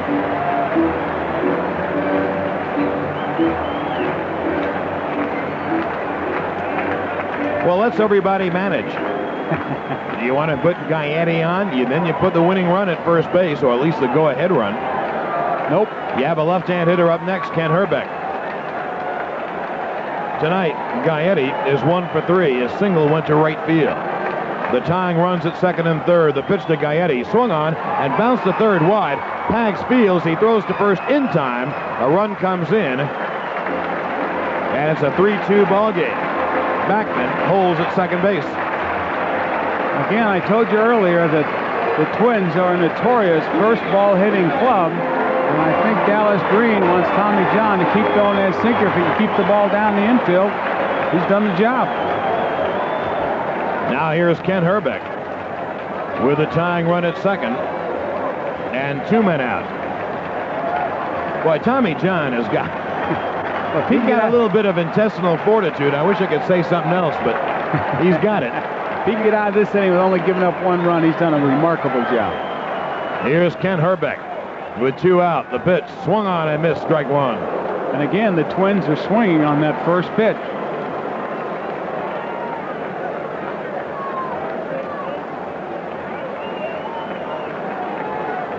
The tying run for the Twins at second base with 2 men out. The count on Herbeck 0-1. John's pitch down low on the count 1-1. Herbeck is 2 for 3. On the members-only scoreboard tonight, Chicago beat California 9-2. Texas at home leads Detroit 3-0 at the end of 5.5. That's in the American League. In the National League, Montreal beat Pittsburgh 6-5. The Cubs beat the Phillies 5-4. Tonight, Houston leads Atlanta 6-2 at the end of 4.5. And later on, San Francisco at San Diego, and that is your basic, what you call your members-only scoreboard. John comes set. The 1-1. Just missed inside. The count 2-1 on Herbeck. On deck, the righty hitting catcher, Tim Laudner. The Yankees 3-8-0. The Twins 2-10-0. John to the plate. Missing with a curveball outside. The count 3-1.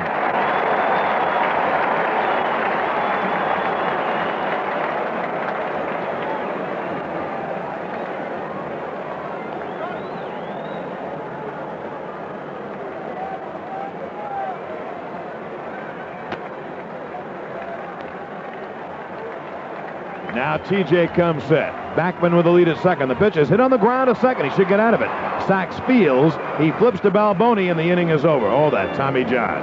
The Twins get a run on 2 hits and leave 1 at the end of 7. The Yankees 3 and Minnesota 2. More and more investors who like to make their own decisions are discovering the important differences between Charles Schwab and other brokerage firms. Listen now as Schwab broker Dee Dowers explains why Schwab should be your broker. Yes, I worked at a full commission firm, so working with Schwab now has given me experience of both sides of the fence, the full commission type of firm and the discount-oriented firm. What I didn't like in the full commission firm was having to fulfill sales quotas, having to call my clients and try and sell them a stock.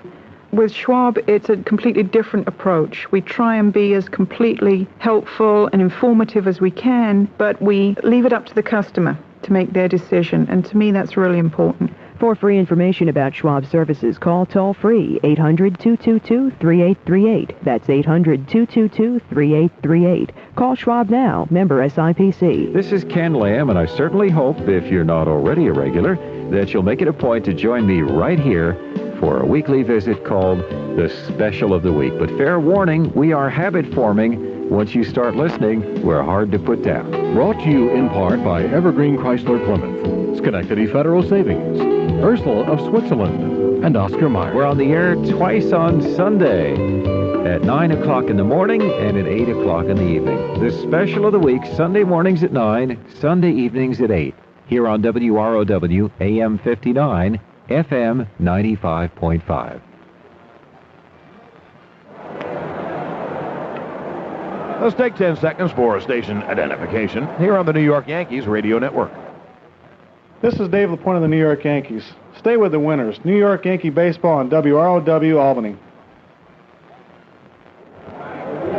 In the dugouts, you have an opening for a staircase. You go upstairs here to the locker rooms, and we just saw Tommy John go up those stairs, so that is all for John, I'm sure. He has done his job, and the Yankee bullpen will have to hold a 3-2 lead.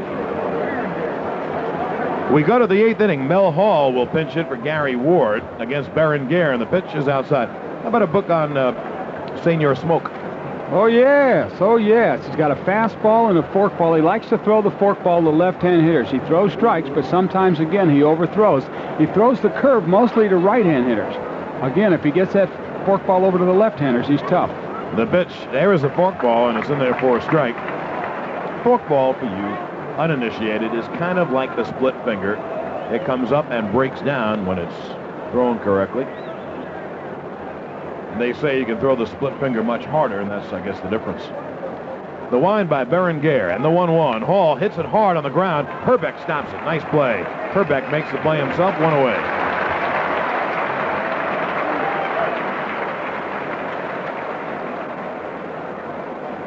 So Hall, pinch hitting, grounds out. Here's Mike Pagliarulo. Yankees lead it 3-2.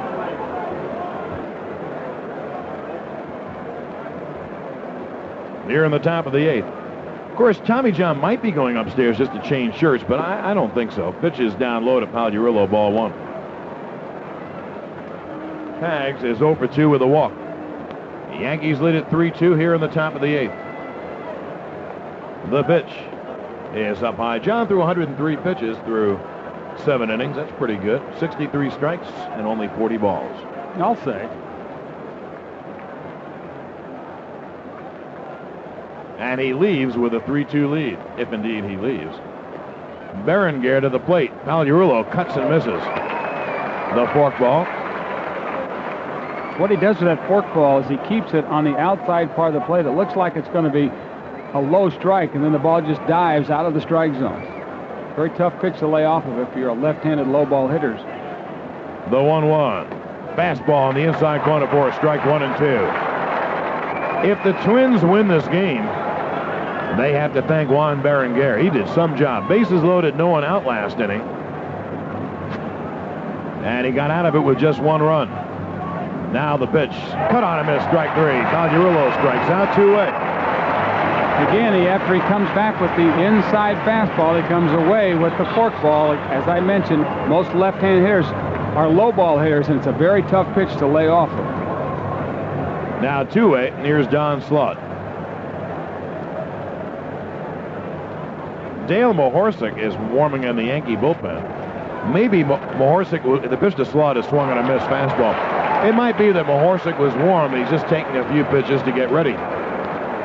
The Twins, in the 8th inning, will have Laudner, Castillo, and Larkin. Larkin will turn around and bat lefty. The pitch to Slaught bounces up there. If it's not Tommy John, the Twins have a lot of lefty hitters on the bench. Randy Bush, Jim Dwyer, and a switch hitter in John Moses.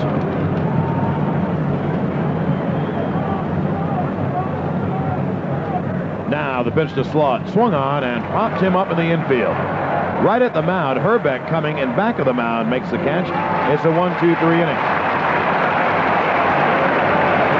We have played 7.5, and the Yankees lead it 3-2. I take my girlfriend to a football game, and the marching band would spell out, "Will you marry me, Lucille?" While a fleet of planes is skywriting, "I love you."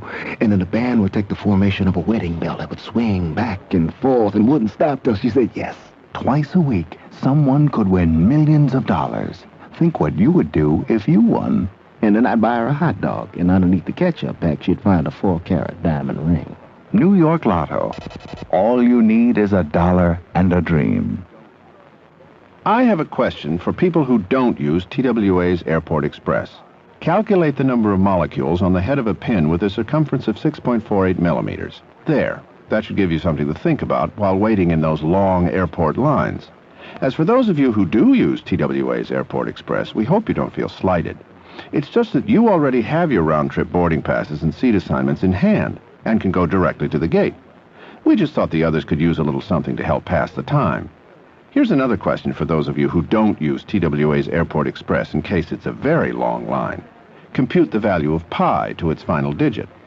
Oh, and if you're a TWA first class or business class passenger, you don't have to worry about answering that question either, because we have a special express check-in counter to assist you with your luggage or other travel needs. And here's our last question for those of you who don't use TWA's Airport Express. Why don't you? Today's TWA. Find out how good we really are. There's no place on earth that I'd rather be than out in the open, where it's all plain to see. If it's gonna get done, it's up to you and to me.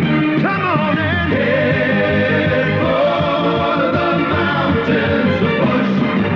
Head for the mountains of Bush. Anheuser-Busch, St. Louis, Missouri. The New York Yankees radio network is brought to you by the New York Lottery. All it takes is $1 and a dream. Mel Hall goes to right field, and Dallas Green does something unusual. Dale Mahorsic comes in to pitch, and Tommy Brookins leaves the DH and goes to third. Mahorsic will bat in Pagliarulo's spot, so the Yankees lose the DH. The pitch is up high, ball one. However, if Mahorsic comes up, and there are 8 hitters before him in the 9th inning, the Yankees will have scored a lot of runs, and they can just simply use their lefties to pinch hit. John Moses is pinch hitting, and the count 2-0.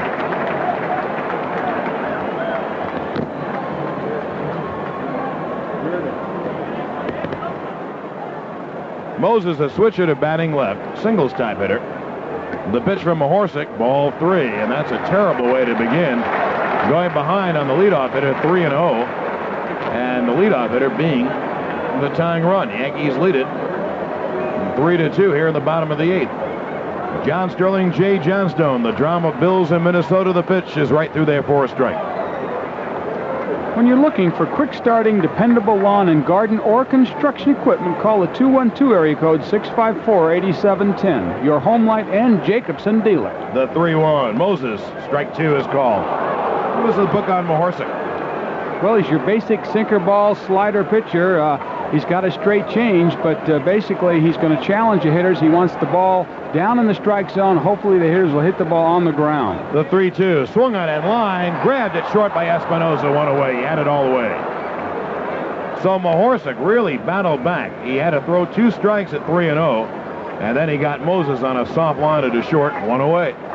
The Yankees have Brookins at third. Espinosa at short. Sachs at second. Balboni at first. In the outfield, Henderson in left, Kelly in center, Mel Hall in right. Don Slaught is catching Mahorsic. By the way, the book is closed on Tommy John. He goes 7 innings, gives up 2 runs, 10 hits, walks 2, strikes out 2. And of course, if Mahorsic gets 5 more outs, it'll be Tommy John's game to win, and Mahorsic would get a save. Jeff Reardon, the Terminator, begins to warm in the Minnesota bullpen. And Randy Bush will come up and pinch hit, another lefty hitter. So scratch off Bush and Moses. Jay says, okay, he will.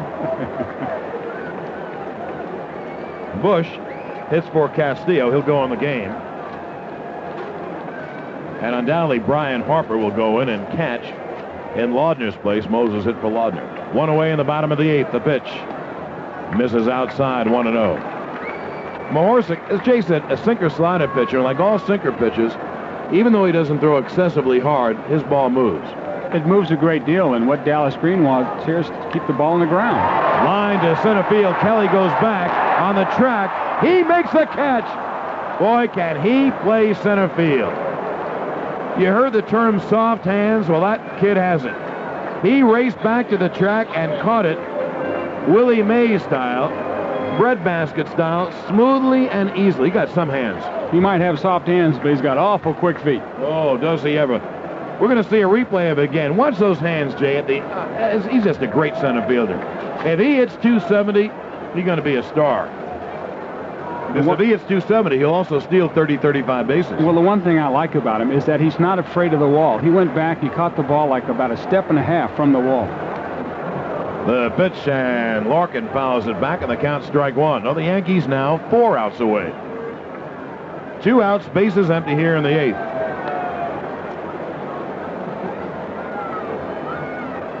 Boy, the Spurs won a big ball game tonight as they beat the Miami Heat 109-87. Dancing in the streets in San Antonio. Pitch is the strike. A slider on the outside corner, and the count evens 1-1.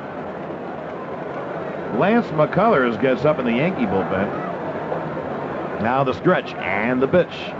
Foul back, and Mahorsic ahead 0-2. Mahorsic has pitched beautifully in spring training. He has pitched well, I guess, Jay, every time we've seen him. Well, his forte is throwing strikes, and so far, from what we've seen of Dale Mahorsic, he does throw strikes. When he misses, he just misses. He's not a pitcher that's going to overpower you. He's going to go for spots in the corners. The slider will be on the inside corner to the left-handers. The 0-2 just missed the outside corner, and the count 1-2 on Gene Larkin. And then against the left-hand hitter, he's going to use that good sinker to try and keep it just on the corner of the plate, maybe a little bit on the outside part of the Mahorsic to the plate. Struck him out swinging. That was a slider. So Mahorsic, a 1-2-3 inning. We have played 8 innings in Minnesota. The Yankees lead it 3-2. For days I was anxious.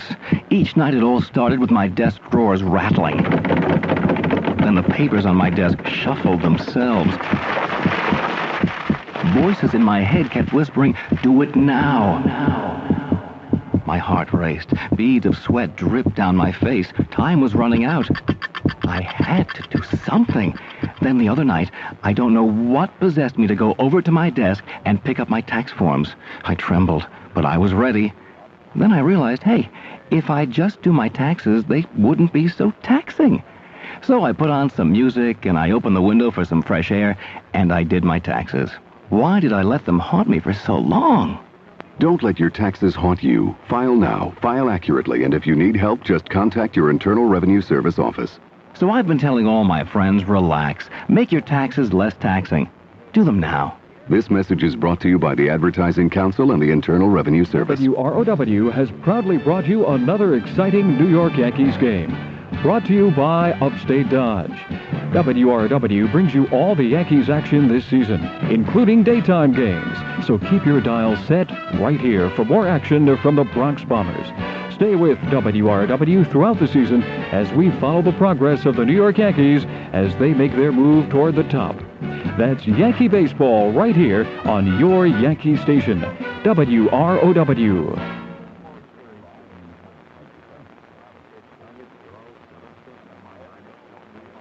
This is Jay LaPalme with you middays from 10 to 3 on WROW, Albany. We go to the 9th inning. The Yankees leading it 3-2. I presume that Randy Bush has gone into right field.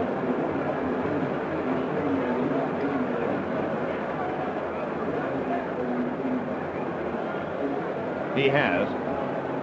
The pitch to the plate is a breaking ball on the outside corner. A strike to Espinosa.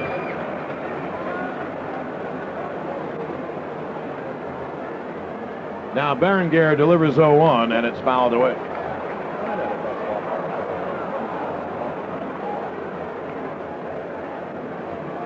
Espinosa and Kelly, 8 and 9 in the order, have made big contributions. Espy is 2 for 3. Kelly is 3 for 3. And they both have played brilliantly in the field. The pitch to Espinosa, cut on a miss, and he struck him out. Brian Harper, by the way, has gone behind the plate. And Bush is in right field. So Berenguer picks up his third strikeout. He has pitched very well in relief. Yankees lead at 3-2 here in the ninth. Here's Roberto Kelly, 3 for 3. And he takes a fastball high, ball 1. Well, you look at Kelly day in and day out, Jay, you see why the Yankees were very reluctant to trade him. You also can see why the Braves wanted him. Here's the 1-0. Slider, strike 1, 1-1.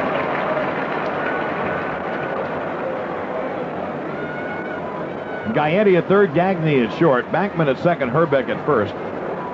The pitch. Swung on and driven to deep right field. Bush goes back. It is gone! Home run! Roberto Kelly caps a 4 for 4 night as he drills a home run over the hefty bag and against the seats in right field. Roberto Kelly, and the Yankees lead it 4-2.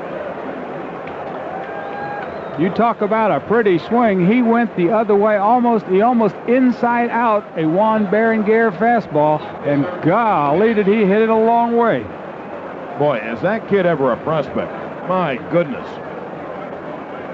If he hit 270 with singles, that'd be enough. 265 with singles. You're going to steal 30, 35 bases. I bet you he steals 50. 1 out, and Henderson takes down low, and the Yankees now have a 2-run lead as they go to the ninth. I think he hit a breaking ball, and he went down and got it and drilled it against the seats over the glad bag. The pitch is fouled away by Ricky. Let's check the members-only scoreboard. Chicago beat California 9-2. Tonight, Texas leads Detroit in back of Charlie Huff 3-0 at the end of 6.5. I bet his knuckler is dancing around. Montreal beat Pittsburgh 6-5. Chicago over Philadelphia. The Cubbies over Philly 5-4. Now Berenguer winds and delivers to Henderson. It's upstairs, and the count 2-1. Tonight, Houston leads Atlanta 6-2 at the end of 5.5, and San Francisco at San Diego lead the Padres 1-0 at the end of 2. And Bruce Hurst pitching for the Padres. The pitch is up high to Henderson, 3-1. Tommy John has changed his shirt, gotten himself dry, and has gone right back to the bench to root his team on from the clubhouse upstairs. Is that great or what? I think so. Here's the 3-1 to Henderson. Swung on and popped him up down the right field line. Bush racing toward the line, crossed the line, and he drops it. Looked like he made the catch, and he dropped it. It's just a strike. Let's see if they give Bush an error. I don't think so. That's an awfully long run. So the count on Ricky goes full 3-2.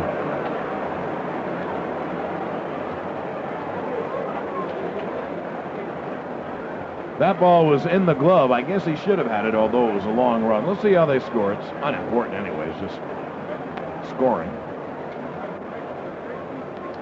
Well, they haven't ruled an error, so I guess they ruled no play. 3 balls, 2 strikes on Ricky Henderson. Henderson has a perfect night. 2 singles and 2 walks. You know what that means, Jay? Look at 8, 9, and 1 in the Yankee order. Now the wind, the pitch, swung on, hit on the ground a second. Oh, off Backman's glove. He'll never get him. That is an error. And that's not an error. I want to meet the official score. You know what happened on that? Henderson hit the ball the other way at Backman. He broke towards second base, and it looked like the ball had a funny spin on it. What he did was he went to one knee, and the ball just got by him. I don't know what he was thinking about. Because Henderson did hit it hard, and as we watch the replay, we can see as it looked like the ball just took off and like it skipped a little bit. You want to put your hits and walks together, and 8, 9, and 1. I'll tell you that in a minute. First of all, here's Steve Sachs. There goes Ricky. The pitch, slider, strike, the throw, not nearly in time. And the Yankees are 5 for 5 in stolen bases. Henderson 3 for 3. Kelly 2 for 2. That's not bad, is it?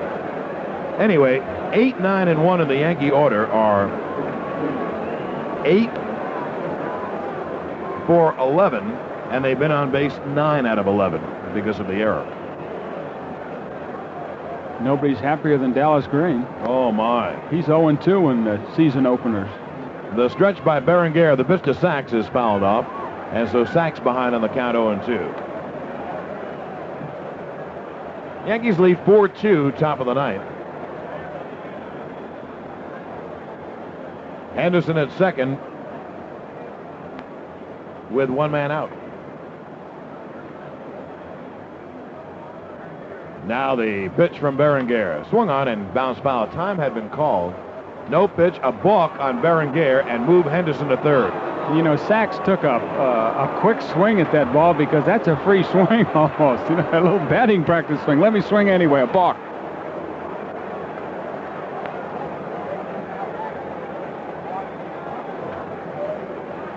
Rookie right-hander Mike Cook is in the Twins bullpen. Now, the Yankees now have Henderson at third. They lead 4-2, and if Saxey can drive him in, they'd have a 3-run lead going to the bottom of the ninth. The count on Sachs, 0-2. Infield comes in for the Twins. The pitch struck him out swinging.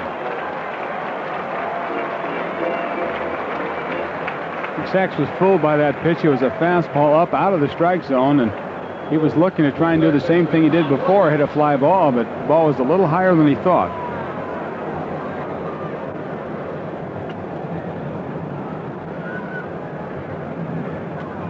Berenguer gets his fourth strikeout.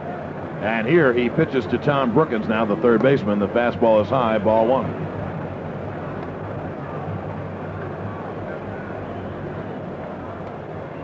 Yankees with a 4-2 lead and with a runner at third and 2 outs here in the ninth. 4-9-0 for the Yanks.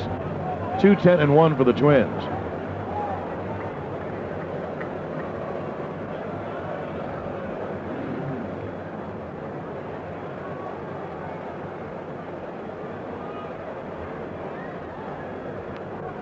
Brookins is 1 for 3 and a walk. And Berenguer to the plate. Breaking ball is high. And the count 2-0.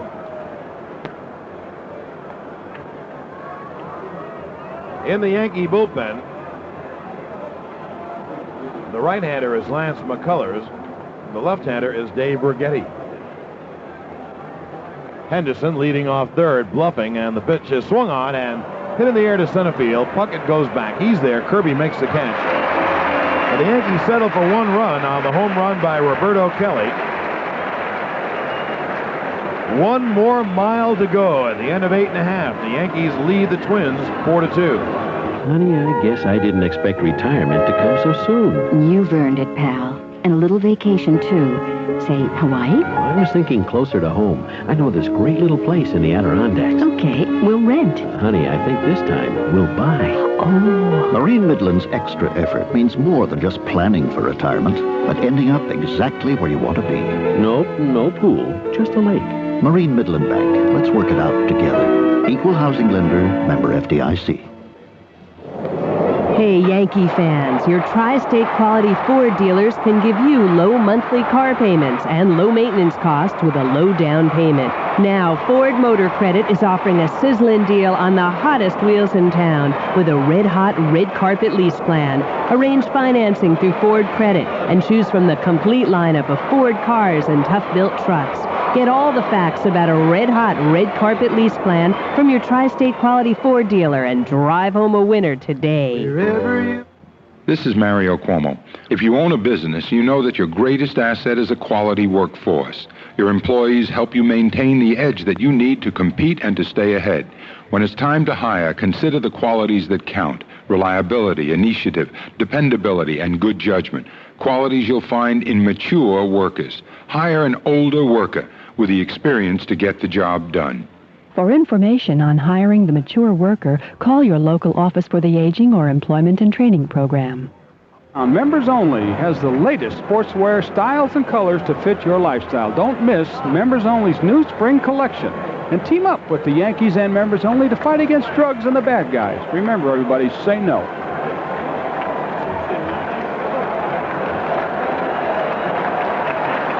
Right-hand hitter Greg Gagne leads off for the Twins. The Yankees need 3 outs to win the opener of the year. They lead 4-2. Mohorsic to the plate, and there's a strike with a fastball in the inside corner. Gagne hitting ninth, then Dan Gladden and Wally Backman. Rigetti and McCullers in the bullpen, lefty and righty just in case. Mohorsic, who pitches off the stretch, delivers a check swing bloop caught by Mohorsic, 1 away. The Yankees need 2 outs. The telephone number, we're going to take calls on the game after the ball game is over in our little post-game show. And the new phone number, 212-563-9222. And we'll have a big look at the scoreboard as well after the game. If you want to call in on the Yankee ball game tonight, the new phone number is 212-563-9222. One away. And here's Danny Gladden. Mahorsic to the plate and the curveball in there for a strike.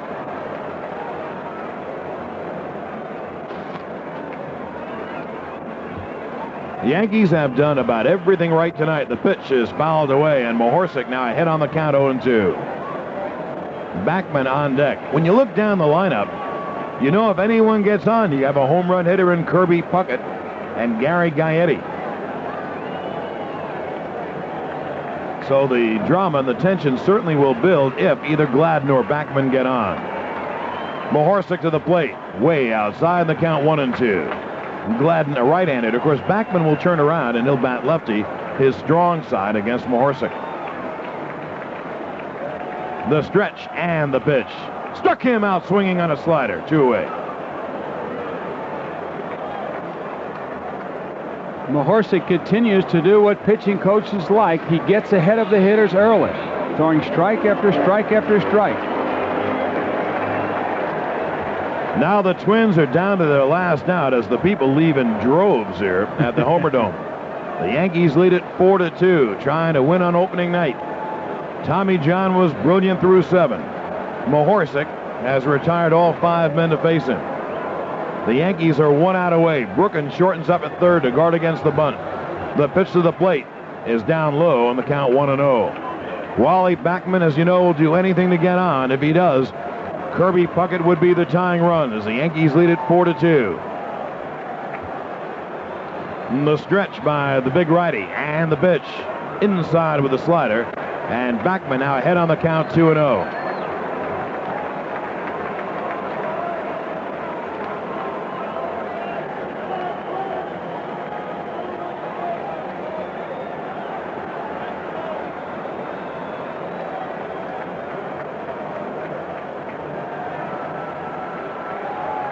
Now Mahorsic to the plate. Strike one is called at the knees on the outside. Mahorsic's pitches really move. I mean, he's throwing a fastball. He has a sinking fastball. And that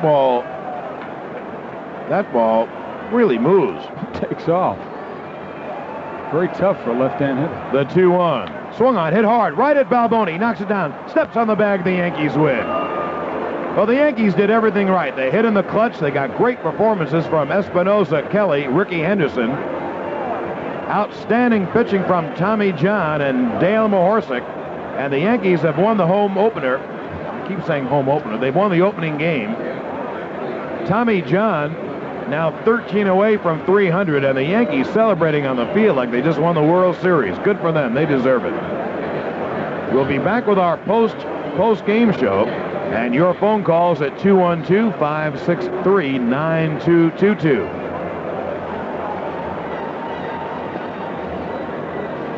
The Yankees win the opener by the score of 4-2. And we'll be back in just a moment. You are listening to the Yankee Station.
Uncivilized, but not with the lifetime service guarantee from participating Ford and Lincoln Mercury dealers.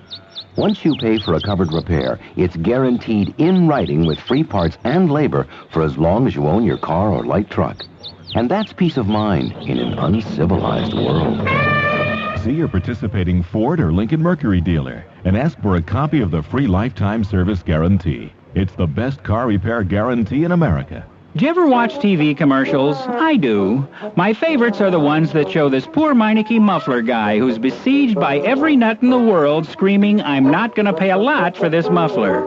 Then they proceed to smash, crush, karate chop, and trash this poor guy's shop. Well, when I needed a muffler, I decided to give the guy a break. I found his Meineke muffler shop, walked in, and very calmly said, "I'm not going to pay a lot for this muffler." I knew this had to shock him. I didn't even carry his samurai sword. But he smiled, offered me coffee, and in about 30 minutes or so, I drove off in my '54 DeSoto, and guess what? I really didn't pay a lot for my muffler. I wonder why.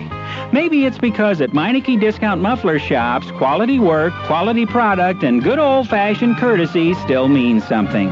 So remember, you're really not going to pay a lot at Meineke. Celebrity voice impersonated.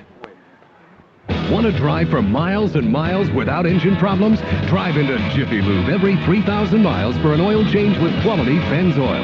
In 10 minutes, Jiffy Lube 14-point oil, lube, and fluid service with Pennzoil will help keep your car running better and longer. For the best preventive maintenance in the USA, come to Jiffy Lube every 3,000 miles. We give more cars more miles and miles. I can drive for miles and miles and miles. Today's Yankee game has been brought to you by Getty. Getty goes the extra mile. Marine Midland Bank, we can work it out together. Century Hardware, where people make the difference. Nissan built for the most important race of all, the human race. By Budweiser, this Bud's for you. By your tri-state quality Ford dealers. By TWA, today's TWA. Find out how good we really are. The Daily News, nobody tells it like the Daily News. Nathan's famous hot dog since 1916. Ford's lifetime service guarantee. Quality care for quality cars. The Whiz, nobody beats the Whiz. By Texaco, star of the American road. And by Ford Motorcraft, quality parts for quality cars.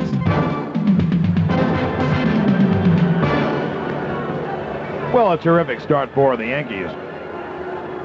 Whether you love them or hate them, a great start for the ball club when you have a guy like Tommy John pitch the way he did, Mahorsic out of the bullpen, and get terrific performances from Roberto Kelly, who, if he hits 260, 265, 270, going to be a flat-out star in this league. He went 4 for 4 tonight, and the Yankees win the ball game 4-2. And I'd like to welcome you to the New York Post post-game show. It's sponsored by the New York Post. Pick up the Sunday Post. This is John Sterling along with Jay Johnstone. We will be taking your phone calls at 212-563-9222. But before we do anything else, why don't we pause 10 seconds for station ID here on the New York Yankees Radio Network.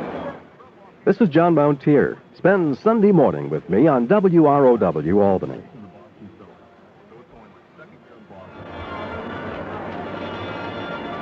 Well, tonight, if you tune in late,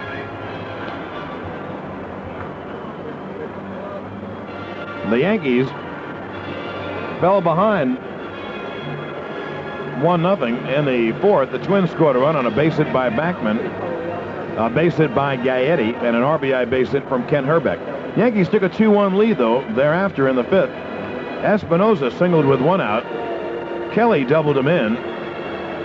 Henderson singled Kelly over to third, and Steve Sachs hit a sac fly, and the Yanks had a 2-1 lead in and everywhere headed. The Yankees scored a run in the seventh on base hits by Espinosa and Kelly, and a walk and a fielder's choice knocked in the run. Sachs had another RBI with that fielder's choice. Minnesota came back to get a run in the seventh inning on a couple of singles and an RBI ground ball off the bat of Gary Gaetti. Then Roberto Kelly homered in the ninth, and the Yankees won it by the score of 4-2. Tommy John pitched out of a couple of bases-loaded situations. Mahorsic retired all 6 men, and Jay Bird, some of your thoughts on the ball game? Well, it's great to see a guy that's 45 years old who's not supposed to make the club come out and give you a good effort, giving up 2 runs, 10 hits on a couple of walks and 2 strikeouts. I mean, that's kind of like a fairy book type story thing here. Here's a guy that, again, as we said, not supposed to make the ball club. He's 45 years old. At that age, just not too much. He's 26 years in the big leagues. Ties a record from a guy from in the 1800s. And then the play, offensive and defensive, Roberto Kelly. Here he got a home run on a pitch that probably made Frank Howard just tingle with joy, because he took that pitch and he went the other way with a breaking ball. And Roberto Kelly is going to see a lot of breaking balls this year. The book on him is that he's having trouble hitting the breaking ball. So when you find pitchers that read scouting reports as the Yankees get, everybody gets these scouting reports, they're going to throw him a lot of breaking balls and make him hit that pitch. And today he hit one into the deep seats over in right center field. Yes, and you know what else he did? He doubled against the left center field wall for a run. So he hit a long double to left, and he hit a home run to right, and he went 4 for 4, 2 for 2 in stolen bases, and he made a catch in center field. Looked so easy. I mean, out of Willie Mays' playbook. Well, absolutely out of Willie Mays' playbook. And the Yankees tonight also tried and were successful on 5 stolen bases. Well, we know that they're going to run. I mean, Dallas Green has already said, I'm going to use a National League flavor type of an offense over here where we're going to run. Even if we're behind, we're going to try and put runners in scoring position. Anytime I can get movement on the base pass, I'm going to have the infielders moving. It's going to open up holes for my hitters to hit through. And I've got the type of offense where we've got a lot of guys that aren't going to hit home runs, they're going to hit ground balls, they're going to hit line drives. And if you can open up holes for them, I know I, as a hitter, love to have guys running, because it just open up, even if I hit the ball weakly or bad, if it had eyes, I had a base hit. I know that this is a little strong at the very beginning in the first game, although we saw it in spring training. Suppose I told you that I loved the way that Dallas Green managed tonight. No, he had a guy running every time, not taking chances, not playing it safe. He sent runners in. He has Ian Lee Elia, the third base coach, sent anyone in who had a chance. One guy was thrown out. And he went with his best defensive ball club late in the game, taking out the DH, knowing he can pinch hit for the pitcher who had a hit in that spot if the game went to extra innings. And he just takes chances, and he does manage in that style. I'll tell you what that does for the defense. If you're out there knowing that you're facing a club that runs, that takes chances, that'll take the extra base, that will try and steal, that will try and score from first on a ball in the gap, you as an outfielder are going to try and hurry your throws sometimes, or as an infielder, maybe on a throw to home plate, you're going to try and hurry those things, and consequently, you make mistakes. Dallas Green is going to try and make the other team make mistakes by running. No, I thought he did everything he wanted to do. This is his blueprint. It's like he wrote a script. Of course, if you don't have good pitching, you can't do any of those things. Tonight, Tommy John was the master, and Dale Mahorsic, who we've noticed, Dale Mahorsic, Lee Guterman, righty and lefty, then Lance McCullers and Dave Righetti, righty and lefty, give the Yankees a very deep bullpen. We're going to take your calls, by the way, when we get back from our break. You know, it's interesting, when you win a game like this, who's the outstanding player? Is it Tommy John? Is it Mahorsic, who did something the Yankees apparently could not do last year, close out games? Is it Espinosa, who plays a very smooth shortstop and had a couple of base hits tonight? And, of course, our player of the game was Roberto Kelly. He has today's TWA player of the game. He went 4 for 4, made a great catch, stole a couple of bases. Today's TWA, find out how good we really are. And we'll get back with your calls momentarily. You are listening to the Yankee Station. The pitch. Swung on and driven to deep right field. Bush goes back. It is gone. Home run. Roberto Kelly taps a 4 for 4 night as he drills a home run over the hefty bag and against the seats in right field. Roberto Kelly, and the Yankees lead it 4-2. It's Post time, and the Sunday Post has it all. Pick up this Sunday's Post and get more than $100 in super money-saving video coupons you can use to rent or buy videos for the entire family. The baseball season officially begins this weekend. And the Sports Authority, the New York Post, brings you all the action with Dallas Green and Davy Johnson's strategies for the Yanks and the Mets. Also a special preview of the National and American Leagues, plus the NCAA Finals. Looking for a home? Look in the extensive 1989 annual Spring Showcase of Homes in the Sunday Post for houses and condos in the 5 boroughs and the suburbs. The Post Terrific TV book tells you which programs to watch and which to miss. The travel section takes you on tours of South American jungles and the California wine country. And don't miss Jerry Nachman's review of the new book by Mayor Koch and Cardinal O'Connor. Remember, pick up the Sunday Post for over $100 in video coupons, the Real Estate Showcase, plus cash in the market. And right now, call 1-800-552-POST for delivery of the Post every day of the week. Hello, I'm a radio announcer, and TWA hired me to promote their first-class sleeper seat. TWA told me theirs was the most comfortable sleeper seat in the sky. Well, it sounded too good to be true, so I decided to research it further. Fasten your seatbelt, please. Oh, sure. So here I am devoting my valuable time. Champagne before takeoff, Mr. Britton? Oh, thanks. So I can be sure I'm reporting to the people the truth and nothing but it. Excuse me. Care for a little caviar or pâté? Oh, well, maybe just a little. Thanks. Now about TWA's first-class sleeper seat. Ooh, it is comfortable. Let me kick out the footrest. Ah, yeah, the seat allows me to stretch all the way out, just like they say. Ooh, boy, I want to stay up and research some of that Chateaubriand her TWA serves. Well, maybe an after-dinner cordial. TWA's first-class sleeper seat. We think you'll find it the most comfortable seat in the sky. Today's TWA. Find out how good we really are. New York Yankee baseball. It's as all-American as hot dogs and apple pie.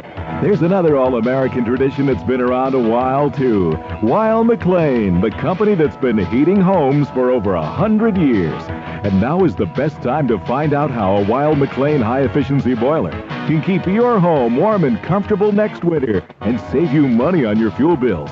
While older boilers operate at only 60% efficiency, a new Weil-McLain high-efficiency boiler will operate at over 80% efficiency.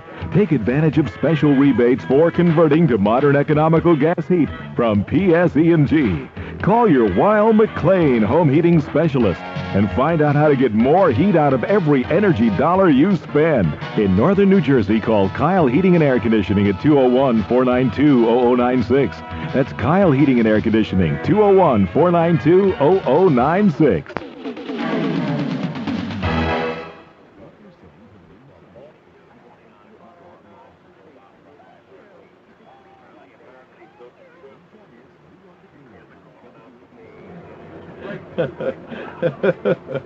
Okay, we're back. And before we take a call, we're going to take one momentarily. One other thing happened today, Jay, that we observed during spring training, the way Don Slott was throwing. In the first inning, Dan Gladden got a base hit. The count on Wally Backman was 3-2. The game almost turned there because you have Puckett and Gaetti and Herbeck up next. Well, John struck out Backman and Slott threw out Danny Gladden. You know, that really set the tone for the game because the Twins have already got the scouting reports on Slott that he can't throw, or he couldn't throw last year.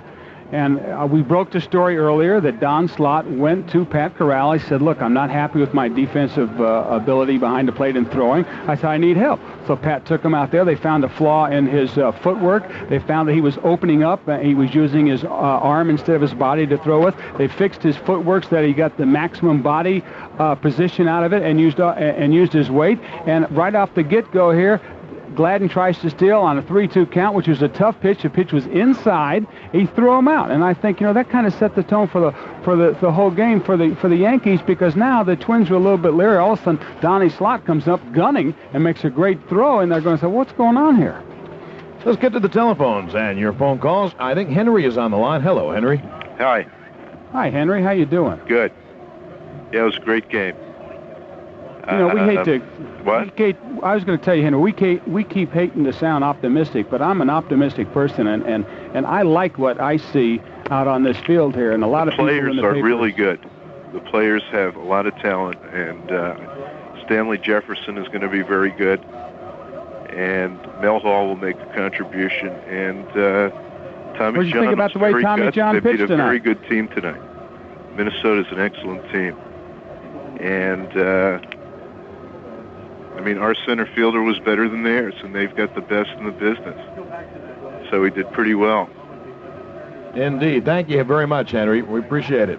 Speaking of the home run, the Wiz will give $50 to the Sloan Kettering Memorial Hospital for each Yankee home run hit during the '89 year for cancer research. And today the Yankees hit one home run by Roberto right here. And so $50 goes into the Sloan Kettering Memorial Hospital Fund for Cancer Research. More calls upcoming on our New York Post postgame show. John and Jay here at the stadium in the Metrodome, and we'll get back right after this. This is the Yankee Station. Hi, this is Carm Bazil for the Capital District Transportation Authority. CDTA's new transit guide is hot off the press and is yours for the asking. This colorful aerial view guide puts every one of our convenient 58 bus routes and services at your fingertips. In it, you'll also find all kinds of valuable information about area landmarks and points of interest. The guide is available free of charge and can be obtained by calling our office at 482-3371. That number is 482-3371. Thank you.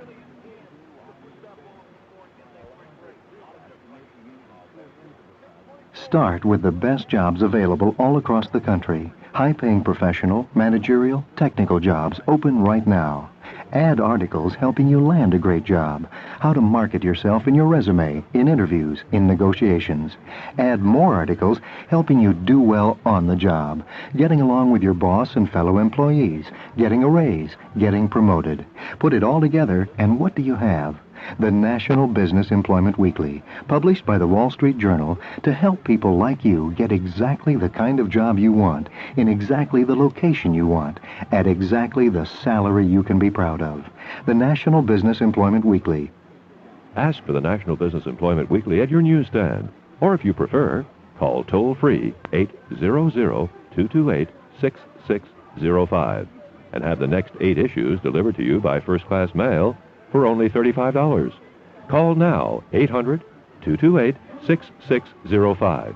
Please have a major credit card ready. The National Business Employment Weekly. Don't make a career move without it. Hi, Phil Chandler, Lamplighter Lighting Center, Colony. For those of you that don't know me, I'm a pretty old-fashioned guy. I believe in things like commitment. In my personal life, I've taken upon certain obligations. When it comes to my wife, family, and friends, come what may, I'm going to be there. Sometimes this takes a little work, but good relationships require commitment. Lamps and lighting fixtures, that's a different story. Of course, there are lamps that I love as much today as 8 years ago. I buy them, I sell them, I buy them again and sell them over and over again. But there are those lamps and chandeliers that just don't do it for me anymore. The honeymoon is over. And unlike in my own life, I feel no obligation. They're going on sale. I'm sure you'll find them most desirable. Hundreds of table lamps, floor lamps, chandeliers on sale. I'm not just talking sale, I'm talking sale. The Lamplighter Lighting Center, Village Square, Central Avenue, Colony.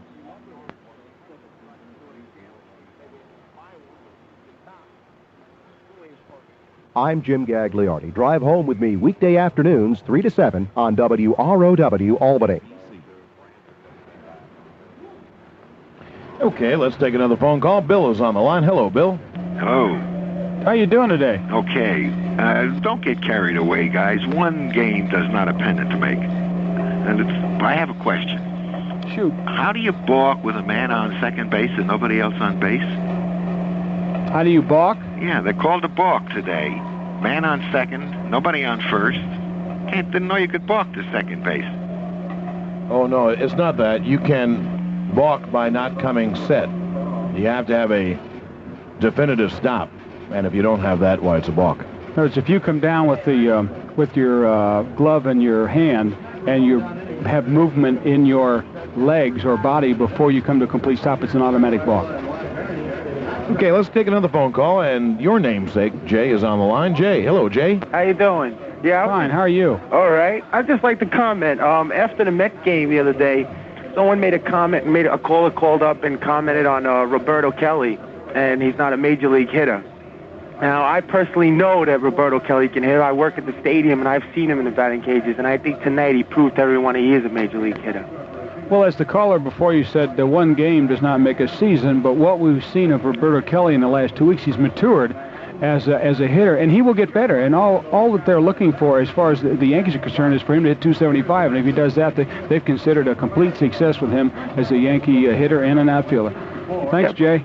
Yeah, thank you. And you know, it's interesting. The other caller said, just so we wouldn't be too happy or too excited. I love the way people try to rain in your parade in life. And one game is not a season. Jay Johnstone played Major League Baseball for 20 years. He kind of knows that you can't win the pennant exactly on April, whatever this is. But what you want from the Yankees, some of the things you want, were manifested tonight. The stolen bases, the very good pitching by Tommy John, and the fact that we've thought this all spring, the Yankees can have a pretty good bullpen with Mahorsic and Gudeman, very well balanced, 2 lefties and 2 righties, Righetti and McCullers, and all those things happened tonight, so you have to be happy about it. I'm going to look at the scoreboard for you quick. Chicago beat California today 9-2. Jay's old roommate, Jerry Royce, won it. Mike Witt lost it.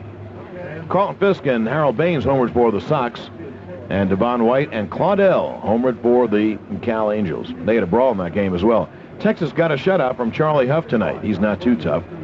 He's 60 years old, I think. And Texas won 4-0. Jack Morris took the loss. No homers in the game. In the National League, Montreal beat Pittsburgh 6-5. Andy McGaffigan won it. Jeff Robinson lost it, both in relief. Barry Bonds homered for the Pirates. Tom Foley for the Expos. The Cubs defeated Philadelphia 5-4. Rick Sutcliffe won it for Chicago. Floyd Yeomans lost it for the Phils. Darren Dalton and Mike Schmidt homered for the Phillies, and Andre Dawson, the Hawk, hit one for Chicago. Tonight, they go to the bottom of the 8th in the Astrodome, and Houston leads the Braves 6-3 in back of Mike Scott. Ronnie Gant and Tommy Gregg homered for the Braves, and Glenn Davis homered for the Astros. And tonight, the Giants got 6 in the 3rd, knocking out Bruce Hurst. Jack Clark and Kevin Mitchell have homered, and the Giants lead the Padres 7-0. Well, wait a minute. It wouldn't be Jack. It'd be Will Clark, because the Padres haven't scored. So Will Clark homered for the Giants, and they lead it 7-0. You want to take a call, Chris? Okay. Mike is on the line. Hello, Mike. How you doing? Good. How are you, sir? Pretty good. I'm in Decatur, Illinois. What's your question, Mike? Did the Yankees pick up Henry Mullen, or did they send him back? No, they optioned him out to Columbus, and what they're going to do with him is let him go down and play 140-some games and try and let him mature over the next couple of years as a possible Major League prospect. How's you think you'll bring him up during the year, then? Well, my opinion, unless they have 3 or 4 injuries, no. They just got to leave him down there and let him play, let him get the experience. The only thing wrong with Bam Bam is he needs experience, and give him a couple years, and you might have a heck of a prospect here. Indeed, indeed. Our New York post-game show has been sponsored, of course, by the New York Post, and we ask you to please pick up the Sunday Post. As they say, same time, same station, Jay Bird. I'll see you here tomorrow. You got it. You don't have anything else going on, do you? Well, let's see. I need a haircut, massage, facial, and a facelift. But I mean, but I hope you plan to be here. Of course, with bells on. All right, the Yankees win the opener 4-2. This program is authorized by the New York Yankees solely for the private non-commercial use of our audience. And any publication, reproduction, or other use of the broadcast or the descriptions and accounts of this game without the express written consent of the Yankees and WABC AM is prohibited. The announcers heard on the broadcast are approved by the New York Yankees and are employees of WABC Talk Radio 77, which is solely responsible for its contents. New York Yankee Baseball is a production of WABC Sports. The producer of Yankee Baseball is Chris Lentini. The studio coordinator today, James Golden. The field engineer, of course, is Mike Maimone. Engineering in the WABC Control Studio is Dave Levin and Tony the Thrilla Sabilla. Our next Yankee broadcast tomorrow at 7:35. For Jay Johnstone, this is John Sterling. Have a good evening, everyone, right here on the New York Yankees Radio Network.